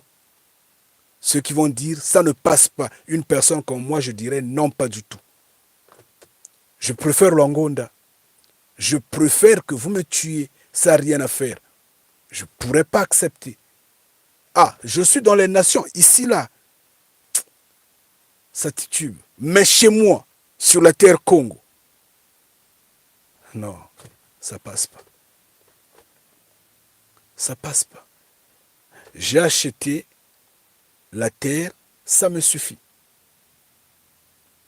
Où je suis sur la terre de mes ancêtres, où j'ai bâti, ça me suffit.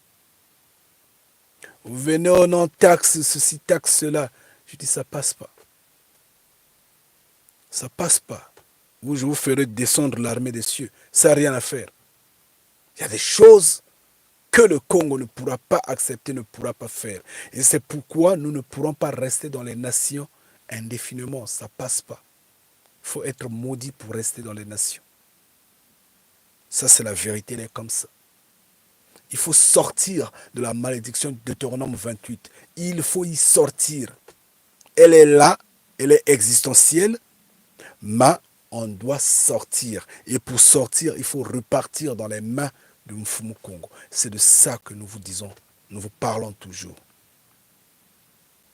Ngeta. Et ici on dit, tu tâtonneras en plein midi, comme l'aveugle dans l'obscurité. Imaginez un aveugle. Il ne voit pas déjà, même en plein jour.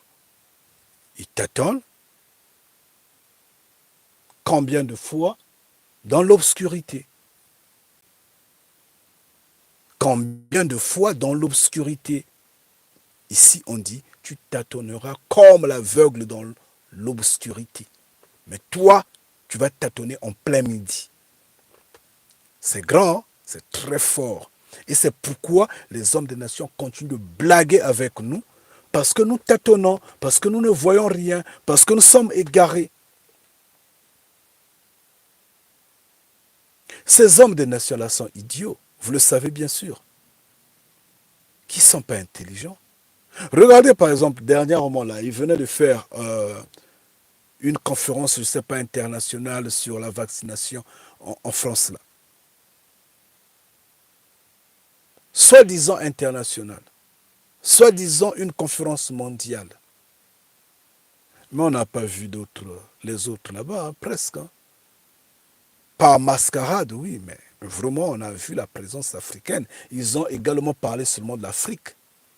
Ils ont dit qu'il faudrait que l'Afrique ait des laboratoires, quoi et quoi. Ils ont promis de l'argent, qu'ils promettent toujours, qu'ils ne donnent jamais, malgré tout. Mais ces crocodiles-là répètent toujours les mêmes erreurs en leur tendant la main.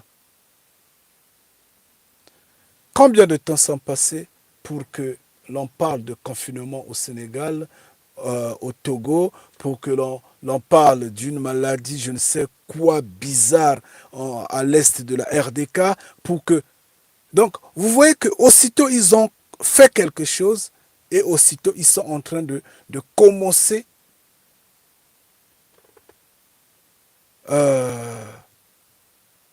tendre, en fait, emmener le peuple à frémir, de telle sorte à tendre la main vers l'Occident pour que le peuple accepte vainement, idiotement, leur assistance médicale. Comme quoi, les vaccins. Aussitôt, il faut être bête pour ne pas comprendre que c'est eux qui font ça. Est-ce que nous... Non, ça me dépasse, quoi. Alors, nous allons lire, avant qu'on ne lise le verset 30, on dit, tu seras tous les jours opprimé. Là, nous sommes dans 29. Hein. Tu seras tous les jours opprimé, dépouillé. Et il n'y aura personne pour venir à ton secours. Pourquoi tout le monde a couru vers l'Ukraine? Mais pourquoi ils ne courent pas vers la RDK? Pourquoi ils ne courent pas vers le Mali? Pourquoi ils ne courent pas vers le Burkina, le Niger, l'Angola, le Mozambique, le Soudan? Pourquoi ils ne courent pas? Pourquoi ils ne courent pas vers l'Éthiopie?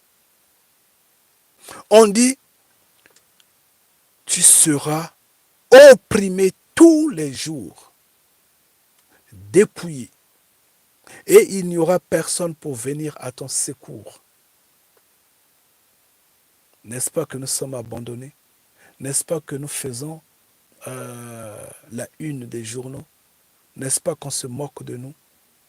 N'est-ce pas? Pourquoi?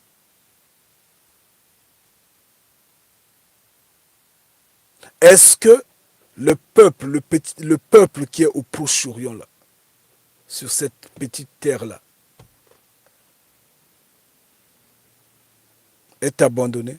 Est-ce que tout le monde ne court pas à la première seconde pour défendre ce peuple-là? Pourquoi nous, on ne nous secourt pas? Ça s'entend que ce n'est pas ce peuple qui est au Proche-Orient Non, c'est pas celui-là, le peuple élu. C'est pas celui-là, le peuple à qui Moïse parlait. Moïse parlait aux Noirs. C'est nous qu'on abandonne. Nous avons nulle part à trouver la défense. C'est nous, ce peuple-là. Et ça, vous devrez le comprendre, chers frères et sœurs.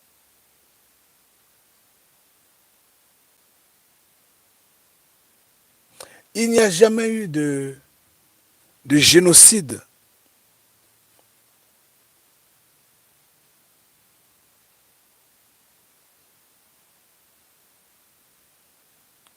qui pèse en volume de sang plus que ce qui se passe en RDK.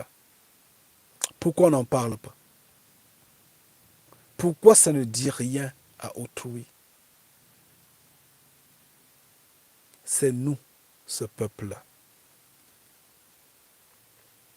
Maintenant, malheur aux religieux, hein, nous le disons toujours, qu'ils restent maudits. Verset 30. Tu auras une fiancée et un autre homme couchera avec elle. Tu bâtiras une maison et tu ne l'habiteras pas. Tu planteras une vigne et tu n'en jouiras pas. Il n'y a pas assez de commentaires à donner là-dessus. Nous connaissons ce que nous connaissons, ce que nous vivons.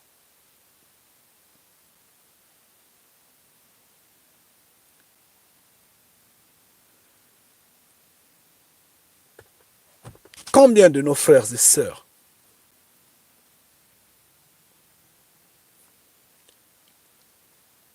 ont vu leur mariage brisé parce qu'ils n'ont pas eu d'argent, parce que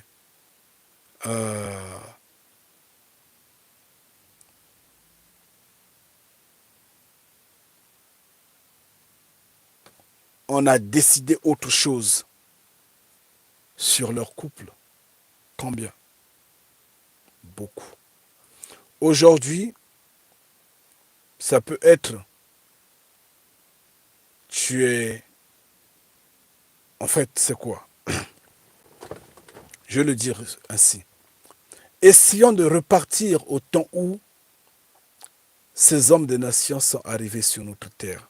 Parce que ce verset-là influence le temps ancien et le temps moderne, en fait le temps d'aujourd'hui.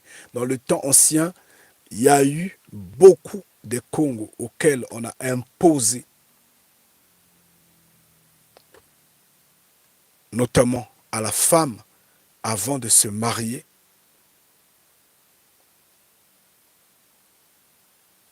à son frère noir, faudrait qu'elle mette au monde d'abord avec un blanc. Vous le savez, non? Quand ils ont imposé le métissage, c'était ça la loi. Et ici on dit, tu auras une fiancée et un autre homme couchera avec elle. Donc moi, je m'intéresse à une sœur, à une noire. Et on me dit, avant que tu la prennes en mariage, tu vois le vieillard là, le soulard là, le barbu blanc là. Tu vois le missionnaire là. Il doit d'abord coucher avec ta fille, en fait, pardon, ta fiancée, l'enceinte, et après tu la récupères. Si tu la refuses, on te tue. Ah mais il faut me tuer. Il faut me tuer. Mais le vieux là également doit passer. Parce qu'il ne va pas survivre. Il ne va pas survivre. Ça n'a rien à faire. Il ne va pas survivre. Donc ça c'est le Deutéronome 28. Ça s'est imposé sur nous comme ça. Et de nos jours, il y a beaucoup de faits. Il y a beaucoup de couples qui se séparent comme ça. L'homme est en Afrique, la femme est venue dans les nations et trouve un autre homme. La femme est en Afrique, l'homme vient dans les nations. En attendant, le couple se sépare comme ça. Il y a d'autres, ils peuvent se retrouver. Tout comme la question d'argent peut jouer. La femme dit, ah non, celui-là n'a pas de possibilité, il ne peut pas me supporter, il y a tellement la crise, moi, je préfère m'amouracher avec ce voleur criminel d'homme politique ou je ne sais pas, de Koulouna masqué que de vivre avec ce jeune-là qui n'a rien. Le couple est séparé, la fiancée est partie. Là, c'est dans ce temps. Mais néanmoins, toute cette question-là nous concerne, c'est nous. Ça ne frappe pas ces hommes des nations-là. Ces hommes des nations-là, si leurs enfants papillonnent ça et là, c'est la conséquence de leur société. Parce qu'ils mangent tellement le porc qu'ils s'abandonnent comme ça, c'est leur problème.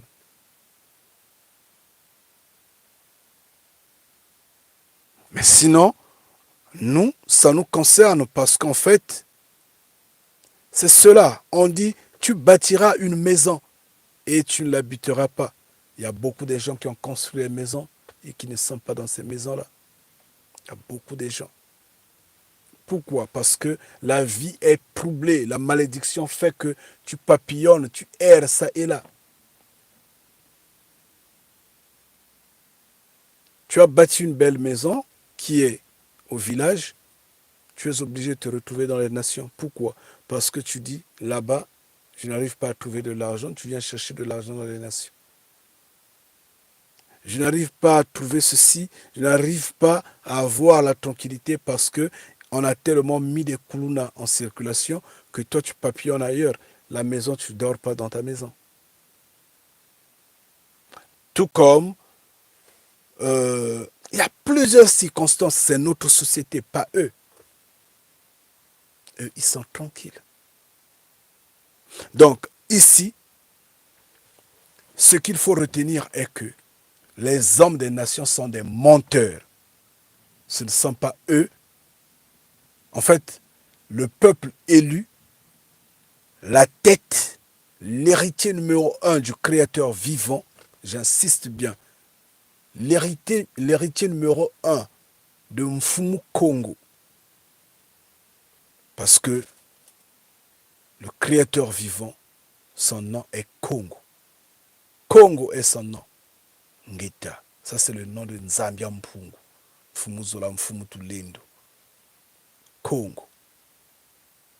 Et il faudra le noter que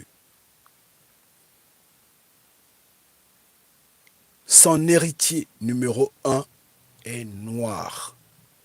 Ngeta. C'est pas celui qu'on vous a fait voir là, qu'on vous a fait avaler, oh, qui est au Proche-Orient, oh, ça c'est de la falsification. C'est le vol, c'est le mensonge, c'est l'égarement. Et sortez de cet égarement-là.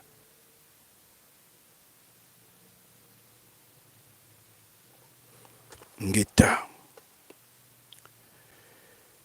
On a eu à bâtir. On a eu à bâtir. On a eu à planter. On a eu à faire des champs. On n'en a pas utilisé. Moi, je me souviens, en 1997, quand on a quitté la ville maudite de la petite terre Congo, on est parti dans la profondeur de la région du Poul, donc disons au village. J'étais avec un groupe de petits que j'encadrais. On a eu l'initiative d'acheter un champ. On dit, bon, mais écoutez, puisque moi, j'avais ce flair. Bon, flair, c'est très mal dit, excusez-moi.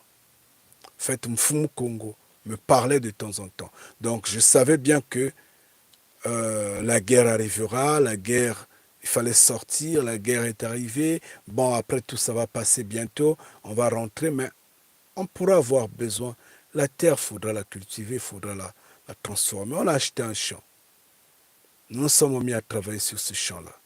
Et le champ a produit comme il se doit. Et après, la guerre est terminée. Après, nous sommes dit, bon, on rentre en ville. Nous sommes repartis en ville. On n'a même pas mangé, même pas un tubercule. Une tubercule, la tubercule, le tubercule, la tubercule. Je ne suis pas là. Une tubercule de ce champ-là. Même pas une feuille de manioc. On n'en a pas mangé. Même pas un maïs. On nous l'a escroqué. La mentalité de ce peuple-là, la malédiction. Et qui nous l'a escroqué? Celui avec qui nous étions là. Parce que il a eu des ramifications avec des gens du village, ou avec ça, ou avec quelqu'un du village, ou je ne sais comment et comment. Ça a été escroqué. C'est ça, ce peuple-là. On dit, tu auras un champ, tu auras planté, mais tu ne vas pas jouir de ce champ-là. On a tant produit, mais on récolte peu. Et maintenant que les hommes des nations sont en train de mettre la main dans nos productions, on produit maintenant. Les récoltes, on les voit maintenant. Quand je me suis rendu sur la terre Congo, c'était je crois en 2013. 2013, je suis allé sur la petite terre Congo. J'étais en train de parler de ce message-là. Je discutais avec des jeunes, je leur disais, vous savez, c'est nous ce peuple-là. La terre, elle est... Non, après je disais, je vais rentrer. Je vais rentrer, je serai ici avec vous, parce que c'est comme ça, tout et tout. L'autre dit, ah, mais tu viendras faire quoi avec ces hommes-là qui ont tout pris, quoi et quoi et quoi et quoi. Il dit, ces hommes, je ne viens pas en comparaison avec ces hommes-là. Je viens parce que c'est ma terre. Il dit, oui, mais tu viendras faire des champs. Je dis, oui, il n'y a pas de souci, je vais faire des champs. Il dit, depuis ma naissance, je n'ai jamais vu un homme devenir riche en faisant des champs. J'ai rigolé. J'ai rigolé. Et après, il me demande, mais pourquoi tu rigoles? Je dis, non, mais je rigole parce que tu ne connais pas le Deutéronome 28. C'est pourquoi je rigole. Et après, je lui ai expliqué. Je dis, c'est normal qu'on ne fasse pas des bénéfices, qu'on n'ait pas de l'argent en faisant des champs. Parce qu'il est dit, vous allez tant exploiter, vous n'allez récolter rien. Ngeta. Tout est écrit. Mais les hommes des nations, les champs qu'ils font là, ils ont des bénéfices. Leurs agriculteurs n'ont aucun souci. La petite terre qui est au Proche-Orient, leurs agriculteurs font des revenus. Mais chez nous, les agriculteurs ne se retrouvent toujours pas. Non, pas du tout. On parle de nous. C'est nous, ce peuple-là. Sur tous les plans. Maintenant, s'il y a soi-disant des millionnaires ou des milliardaires, je ne sais pas, qui sont en train de faire des champs en Afrique, quand vous les contournez un tout petit peu, vous voyez la main des hommes des nations. Ils sont associés. Ce sont les hommes des nations qui sont en train peut-être de leur donner des graines, des choses comme ça, qui fulfillent leur, en fait, qui organisent leur entreprise, leur je ne sais pas quoi et quoi. Ils sont en train de faire de l'argent parce qu'ils sont en train de détruire ce qui est de l'homme noir. Ils font des hectares et des hectares, je ne sais de quoi et quoi. Oui, avec des graines croisées. Étant, je ne sais pas, membre, je ne sais de quelle association ou je ne sais de quel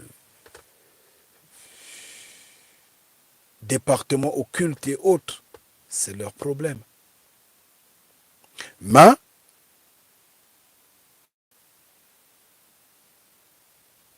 après que le Deutéronome 28 est rentré en force, il n'y a pas eu un qui a eu de l'argent en faisant l'agriculture. Il n'y en a pas eu. Si vous le dites, c'est un menteur. Si vous le dites, c'est un menteur. Il a eu des possibilités.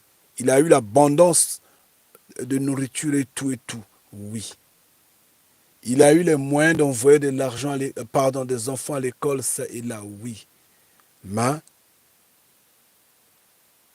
en fait, l'abondance, telle l'abondance, comme quoi millionnaire, milliardaire, non, pas du tout. Maintenant, si ça passe au tic au tac comme les systèmes de nos anciens qui bénéficiaient des avantages des hommes politiques, parce qu'il y avait des hommes politiques qui volaient de l'argent, qui donnaient à ces hommes-là. Tout ça, là, c'est autre chose. Mais vraiment, dans l'honnêteté totale, uniquement l'agriculture, ou l'élevage, ou je ne sais quoi et quoi, a fait son boulot et fait son chemin. Restez puissamment bénis. Nous sommes au verset 31 maintenant. Ton bœuf sera égorgé sous tes yeux, et tu n'en mangeras pas. Ton âne sera enlevé devant toi, et on ne te le rendra pas. Tes brebis seront données à tes ennemis, et il n'y aura personne pour venir à ton secours. Ngeta. Ça, est-ce que ça se passe sur la petite terre qui est au Proche-Orient? Non, pas du tout. Pas du tout. Eux, ils ont le concours d'abord de l'Occident et du reste des pays du monde. Même l'aveugle qui est assis sur la tête de la RDK soutient le petit État qui est au Proche-Orient. Vous voyez l'aveuglement? Vous voyez vraiment à quel point ce peuple-là est perdu? C'est pourtant dire que on ne parle pas de ce peuple. En fait, on ne parle pas du peuple qui est au Proche-Orient dans ces écritures-là. Dans le Deutéronome 28. Moïse ne parlait pas au peuple qui est au Proche-Orient. Moïse parlait au peuple noir. C'est nous, on dit, ton bœuf sera égorgé sous tes yeux. Notre sous-sol n'est pas pillé. Si nous mettons le bœuf, nous le faisons porter l'image de notre sous-sol, nos minéraux, nos matières premières, notre bois, quoi et quoi, est-ce qu'ils ne sont pas pris sous nos yeux? Est-ce qu'on ne nous mange pas le produit de notre terre? Est-ce qu'on ne nous tue pas? On tue nos enfants. On est parti nous tuer Thomas Sankara sur le terrain. On est parti nous tuer des millions qu'on est en train de nous tuer en RDK. Ça, c'est une forme de nous manger, n'est-ce pas? On est en train de nous tuer ça et là. On est en train... Qu'est-ce que... Personne, on dit, il n'y aura personne pour te venir au secours. Personne pour t'assister. N'est-ce pas que nous sommes abandonnés?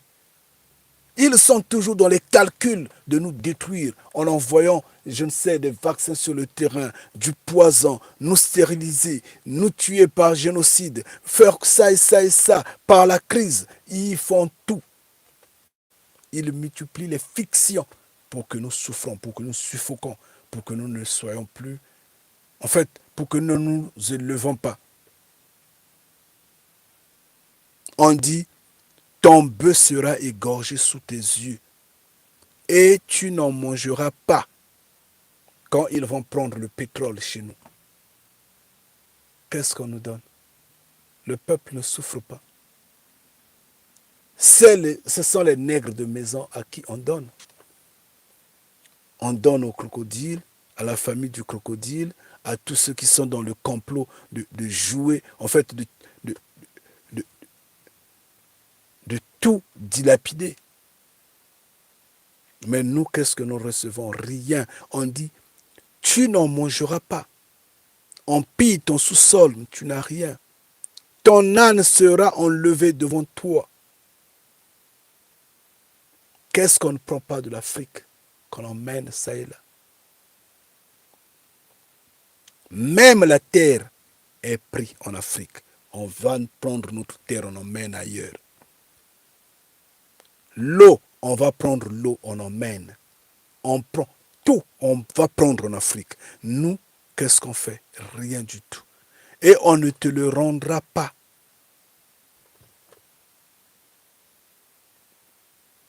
On est parti prendre, je ne sais pas,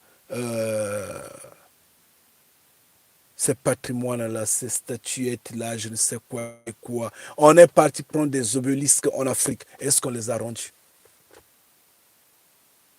Est-ce que ces patrimoines, ces statuettes-là ne sont pas dans leur musée ici? Est-ce qu'ils les ont rendus? Non, pas du tout. On va te les prendre, on ne va pas te les rendre. Tes brebis seront données à tes ennemis. Guetta. Pitié.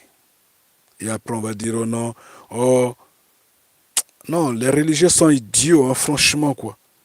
Ils sont idiots, ils ne lisent pas, ils ne comprennent rien, ils s'abandonnent dans les mains des hommes des nations et ils croient qu'ils iront aux cieux. Ils n'iront pas aux cieux. Il n'y a pas de cieux pour eux, il n'y en aura pas. Parce que c'est un peuple idiot qui n'a pas, en fait, le sens de se lever.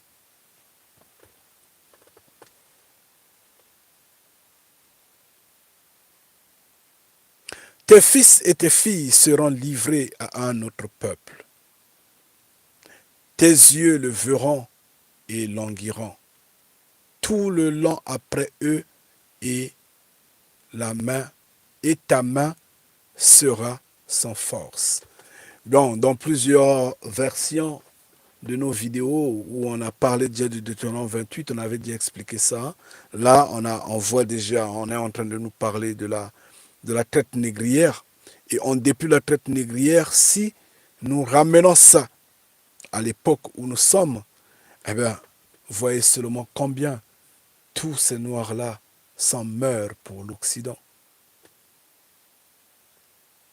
La terre africaine se voit parce que nous sommes fils d'Afrique.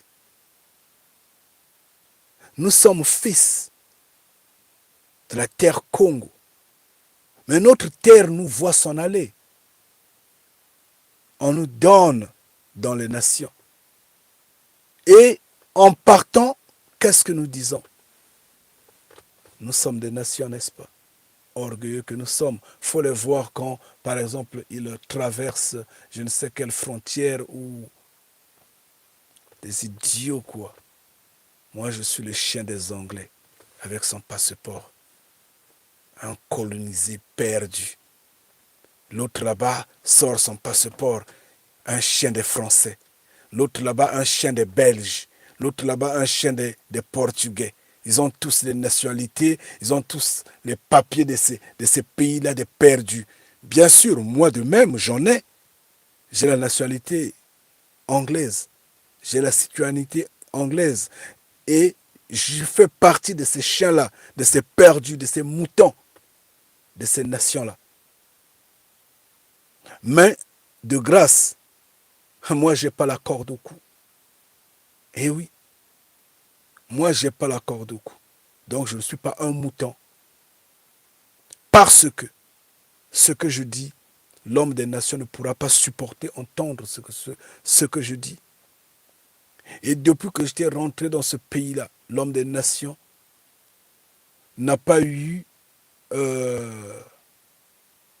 même pas un instant de me contrôler. Ngeta. La preuve, je ne vote jamais, je l'ai toujours dit. Non, pas du tout.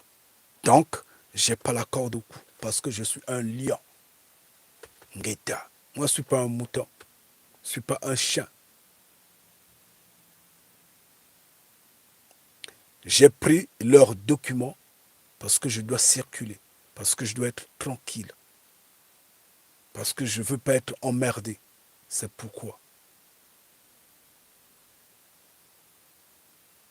Maintenant, en entendant ce que je dis, s'ils disent, mais pourquoi tu parles comme ça? Je dis, bon, mais écoutez, conséquence, on en donne nos documents. Je dis, bon, prenez vos documents, remettez-moi à la frontière. Je rentre chez moi, sans problème. Je n'ai aucun souci. J'ai une terre, j'ai un village. Ngeta. Là, je suis tranquille. Tranquille. Mais la vérité est que aller traverser une frontière donnée, vous verrez comment ces chiens, comment ces moutons sont alignés. Chacun avec sa marque. Moi, je suis le chien des Irlandais.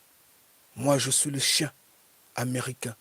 Moi, je suis le chien japonais. Tous ont leur passeport à la main, leurs documents à la main. T'es perdu. Ici, on dit, tes fils et tes filles seront livrés à un autre peuple. Nous ne sommes pas dans les mains des autres peuples. Et l'Afrique, tristement, nous observe, nous regarde. La main à la joue. La terre est dépouillée. Et les fils qui sont partis dans les nations sont incapables de reconforter la terre africaine.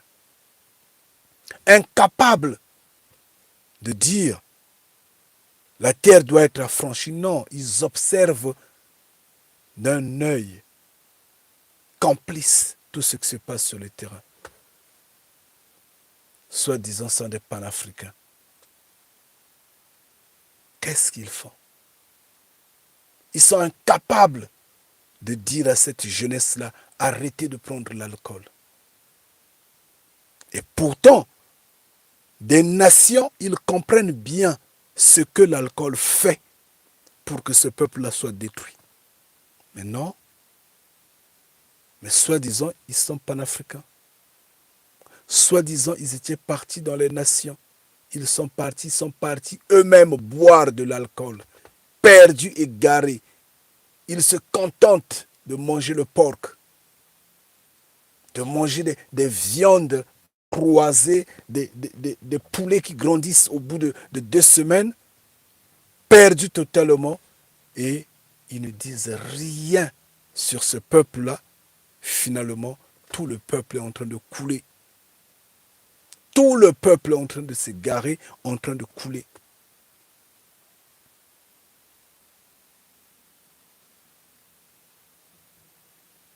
Affranchir ce peuple-là, c'est une question d'éducation. Ce n'est pas une question de victoire politique. Non. La politique, on sera juste la continuité du système. Nous vous l'avions déjà expliqué. La continuité du système. Ce que le Mali, le Burkina Faso, le Niger sont en train de faire, ce n'est que la continuité du système. Ça, c'est le combat de la quatrième bête. Ils sont dans le combat de la quatrième bête. Je vous le dis en vérité. Ce n'est pas parce que parfois, par émotion ou par je ne sais pas quoi, nous acclamons Ibrahim Traoré ou bien nous les acclamons qu'ils sont sur la bonne voie. Non, pas du tout. Ils sont sur la voie de la quatrième bête. Ça, c'est la continuité qu'ils sont en train de faire. Ça, c'est le système. La preuve, ils sont avec la Russie. La preuve, ils ont un pléthore d'armes. Ça, c'est la continuité du système. Ça, c'est la quatrième bête, ça. Il n'y a rien d'affranchissement là-dedans. Ils ne sont pas libres. Parce que s'ils sont libres, ils n'allaient pas lutter avec ces hommes-là chaque fois. Ils doivent démontrer ceci, ils doivent parler, ils doivent veiller, ils doivent... Ça s'entend que...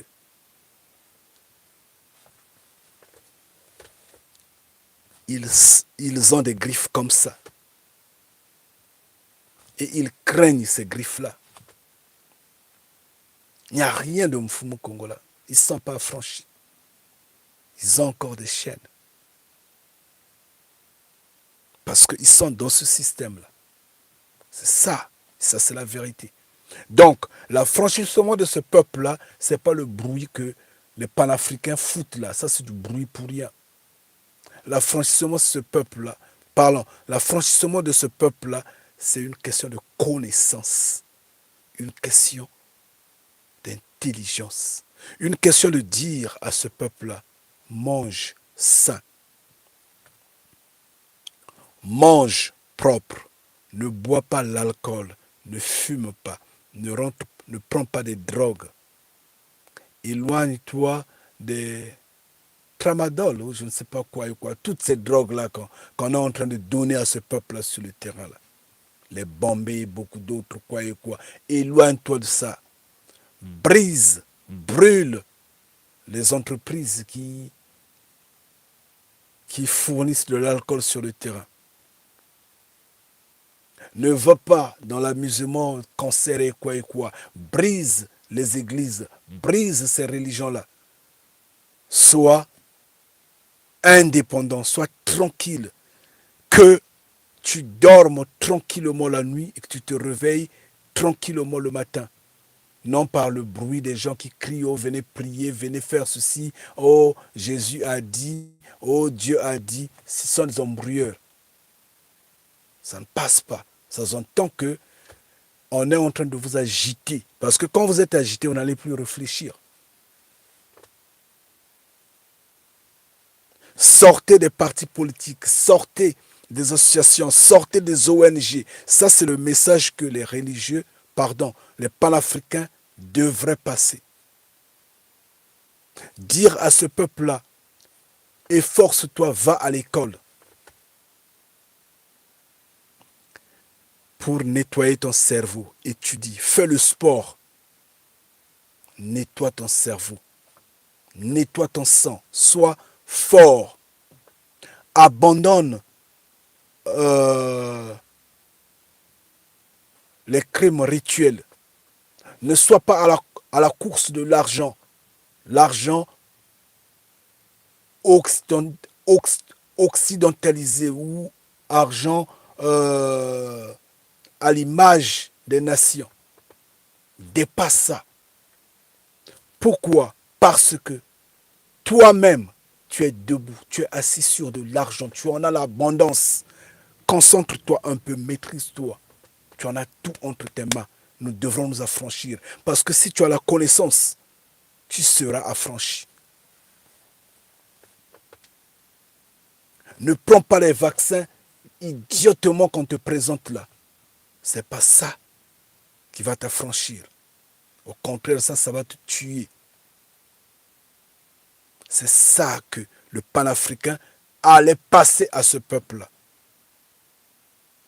Une fois que le peuple est sorti des religions, le peuple commencera à comprendre. Une fois que le peuple arrête de courir dans des sciences occultes, dans, je ne sais pas, dans des partis politiques et autres, sort de la soumission, le peuple va commencer à comprendre. Commencer à crier dans ce sens que le policier n'est pas éduqué. C'est un barbare. Il doit avoir honte.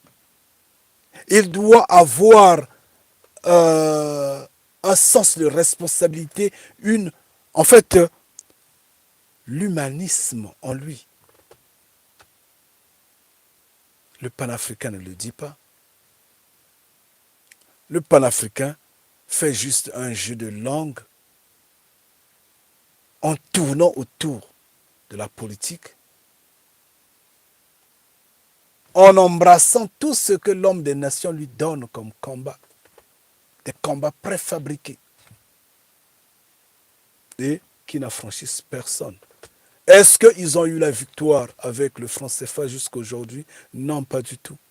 Ils sont fatigués, les voilà qui sont en train de courir. Oh non, moi je veux être président. Oh moi, j'ai créé mon parti politique. Moi, je veux devenir sénateur. Moi, je veux être député aux prochaines élections. Des embrouilleurs comme ça, là.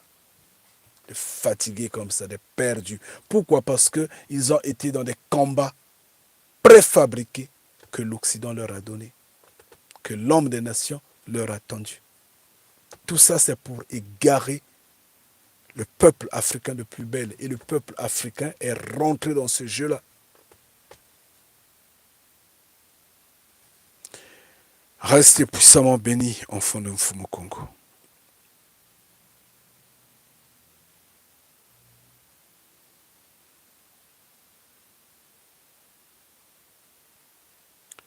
Nous allons peut-être lire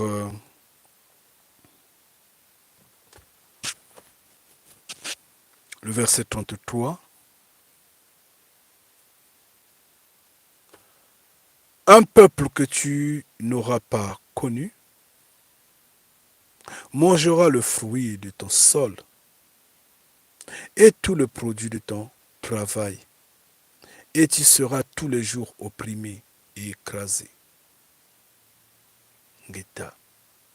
Est-ce que ce qui se passe au Proche-Orient, est-ce que c'est ce que le peuple qui est sur le petit pays qui est au Proche-Orient connaît? Non, pas du tout. Ça, c'est nous qui en connaissons. Est-ce que nos ancêtres ont connu ces hommes des nations-là? Non, pas du tout. Non, pas du tout. Même quand Mfumu Congo les a sortis tous de Ngipiti, eux, également Mfumu Congo, en fait, ceux qui ont collé les Congos pour sortir de Ngipiti, on les avait toujours épargnés de loin. Ils n'ont jamais été avec nous, donc on ne les a pas connus. On dit un peuple que tu n'auras point connu mangera le fruit de ton sol et tout le produit de ton travail, et tu seras tous les jours opprimé. Ce n'est pas ce qui se passe dans nos terres, sur nos terres. Est-ce que ces hommes des nations-là ne continuent pas de sucer notre sous-sol? Est-ce qu'ils ne continuent pas de prendre tout ce que nous avons? N'est-ce pas que nous sommes opprimés tous les jours? Pourquoi n'arrivons pas à nous affranchir? C'est nous, ce peuple-là, c'est nous. Malheureusement, quand on parle, le peuple ne veut pas le comprendre. C'est malheureux. Hein? Il n'y a même pas de commentaire à faire. Regardez seulement ce que nous vivons. Est-ce que c'est ce qu'on vit au Proche-Orient, sur cette petite terre-là? Non, pas du tout. Mais pourquoi eux, ils continuent de s'autoproclamer étant le peuple élu? Pourquoi ces hommes des nations-là, pourquoi le Vatican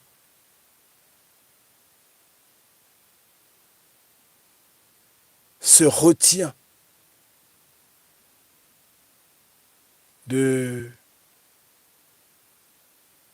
en fait, de demander pardon en disant qu'ils ont trompé. Il fut une période, ces hommes des nations-là reculaient. Reculaient face à ce qui est saint. Parce que nous, on a forcé, on a mis du feu.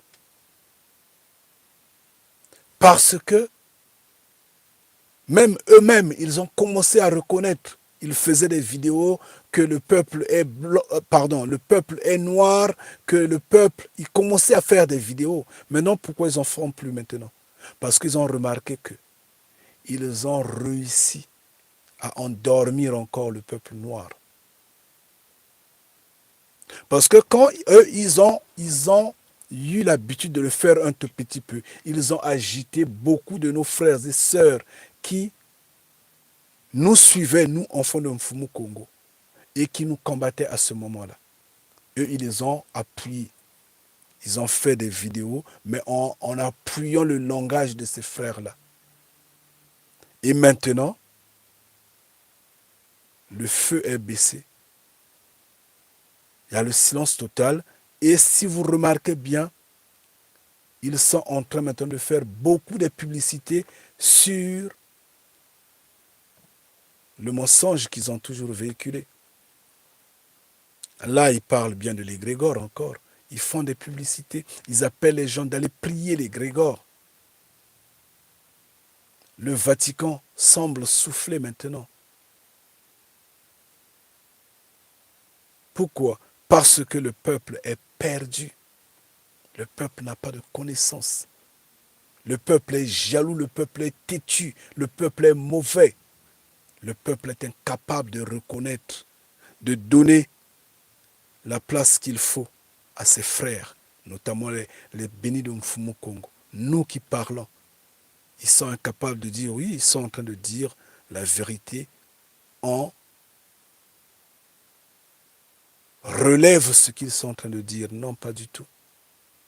Ils nous combattent de plusieurs manières. On leur démontre bien que le créateur de l'humanité, son nom est Congo. Mais ils ne peuvent pas dire que Congo est le nom du créateur. Non, non, non, non, ils ne veulent pas. Ils bifurquent là. Oh l'Éternel, oh le Seigneur, oh Nzambia Mpungu, oh... Ils embrouillent, ils embrouillent, ils embrouillent, ils embrouillent. Quel peuple vous êtes, vous? Et c'est comme ça là que vous serez affranchis? Franchement, non, vous êtes méchants. Vous êtes vraiment méchants, vous êtes mauvais.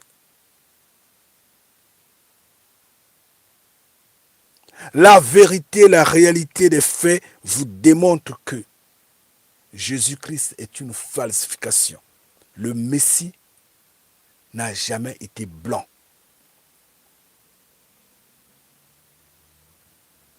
Cheveux longs, yeux bleus clairs, verts. Non, c'est pas lui le Messie. Ils entendent, ils reconnaissent, ils acceptent, ils trouvent que oui, c'est cela. Mais ils trouvent des contours. Un peuple maudit, perdu. Ils préfèrent les nations. Ici, on dit, le spectacle que tu verras, le spectacle que tu auras sous tes yeux, te jettera dans le délire. Là, c'est le verset 34. Est-ce que les Noirs ne sont pas dans le délire? Est-ce que les Noirs ne sont pas dans le délire?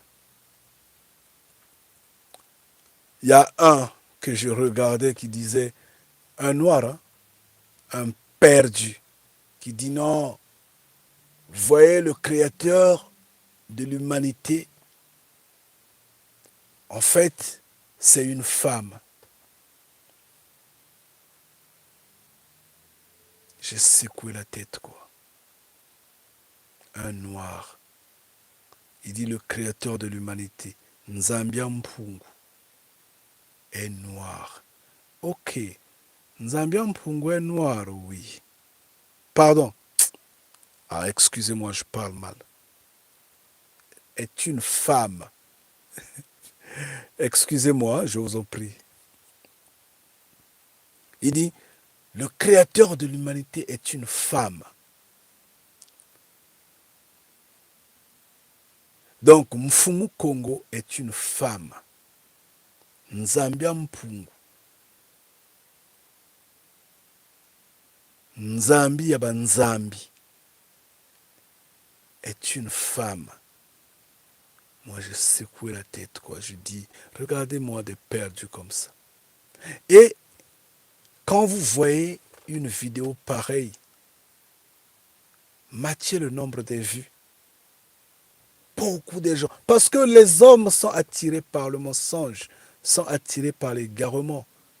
D'accord, le créateur de l'humanité est une femme. Moi, je n'en disconviens pas. Je veux accepter. Et je dis, toi qui es en train de le dire, qui es-tu? Un homme noir. T'as pas eu des ancêtres, t'as pas eu des grands-pères, t'as pas eu un village, t'as pas eu une famille. Chez toi au village, on disait Mama Nzambi ou on disait Tata Nzambi. Pourquoi on dit Tata Nzambi? Pourquoi on dit Tata Nzambi Mpungu? Pourquoi on le dit? Tata Nzambi Mpungu, Tata Nzambi Kunsarisa. Pourquoi on dit Tata? Tata qui signifie père. Pourquoi on le dit? Cela entend que tes grands-pères l'ont reçu de leur père, leur grand-père. Leurs grands-pères l'ont également reçu de leur père ou leur grand-père. Et maintenant, au bout là-bas, ceux qui sont vraiment la tête là-bas, là, ceux-là l'ont vu. Ngita, tu es maudit. Maman Nzambi Mpungu, n'importe quoi. Le créateur de l'humanité, une femme. Tu es perdu, tu es en train de garer ton peuple. Tu es dans le mensonge, tu es dans la contradiction. Parce que si c'est une femme, alors on allait déjà dire le simplement possible. Maman Nzambi Mpungu. Le simplement possible. Parce que nous, on a hérité de nos ancêtres. Nos ancêtres qui ont la recommandation de dire ce qu'ils ont vu, ce qu'ils ont entendu. Ils doivent rendre témoignage. Donc si dans ton village, eux, ils ont vu une femme comme créateur, propriétaire de l'humanité, alors tu es une père unique. Et tu viens maintenant nous enseigner cela, tu viens nous égarer. Tu es perdu, mon frère. Et c'est un perdu. Parce que quand vous écoutez leur discours se repose sur tout ce qui est sexuel. Primaire, un peuple perdu, maudit, la confusion est totale. Et ils ne veulent pas écouter, comprendre la vérité. Ils continuent de se garer, un peuple maudit.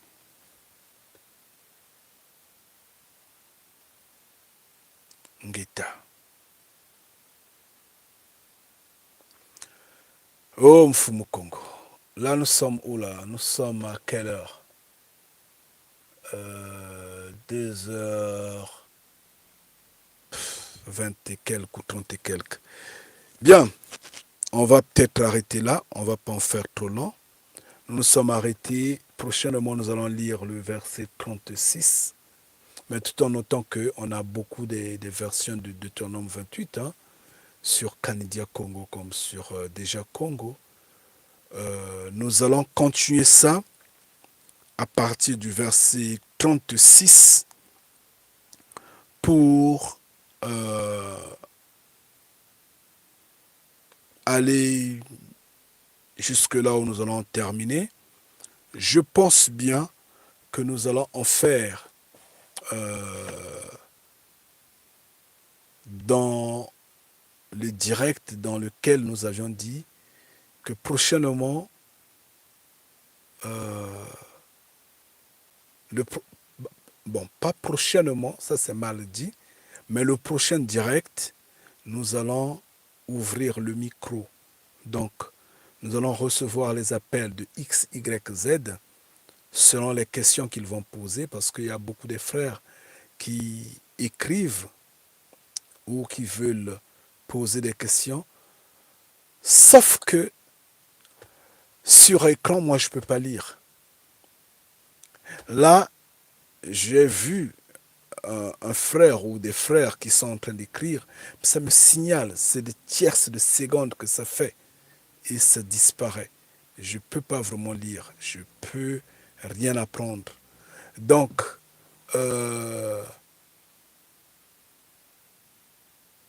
c'est dans plusieurs directs qu'ils essaient d'écrire ou de, de relever certains questionnements, sauf que c'est sans suite. Notre direct n'est pas comme le direct de plusieurs auxquels, quand ils font direct, ils lisent l'écran et ils répondent aux gens, quoi et quoi. Nous, pendant le confinement, c'était possible. Et après, ils nous ont bloqué ça. Parce qu'ils savent que nous véhiculons le feu. Donc, je crois bien que le prochain direct, nous allons peut-être le faire, je ne sais pas quel est le programme que j'aurai demain. Si on ne le fait pas demain, on le fera donc dimanche. Si on ne le fait pas dimanche, excusez-moi, donc on le fera lundi ou mardi. Mais néanmoins, le prochain direct, après celui-ci, nous allons ouvrir le micro et nous allons recevoir des questions que vous allez nous poser.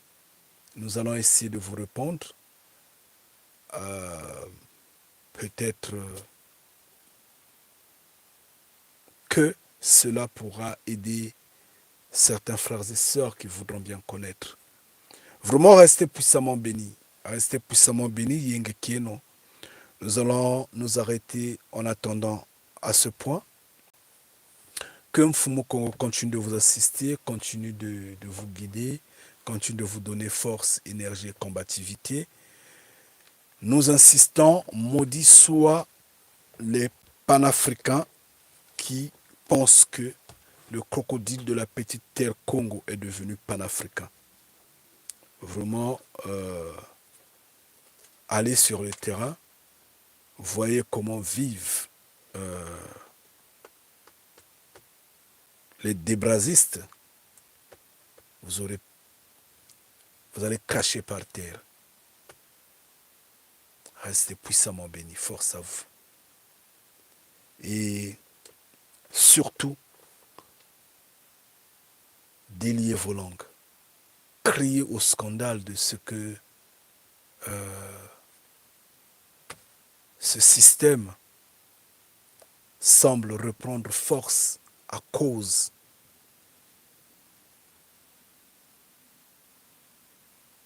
des noirs, des religieux, des perdus qui sont en train de faire corps avec ce système de choses, malheureusement. Vous voyez comment la quatrième bête est versatile, comment elle est comme le caméléon, comment elle s'adapte à la situation. Vous voyez? Tous ceux qui sont en train de combattre, qui sont pour la guerre en Russie, sont en train d'être, en fait, vomis par leur peuple. Ça, c'est la quatrième bête qui est en train de changer de couleur. Il veut s'adapter.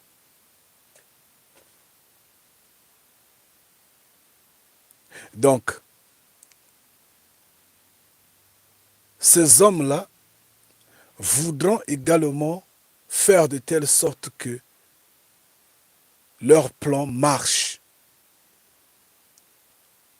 Et donc, il faudra mettre le feu. Il faut faire de telle sorte que cette guerre-là débute ou monte en intensité avant que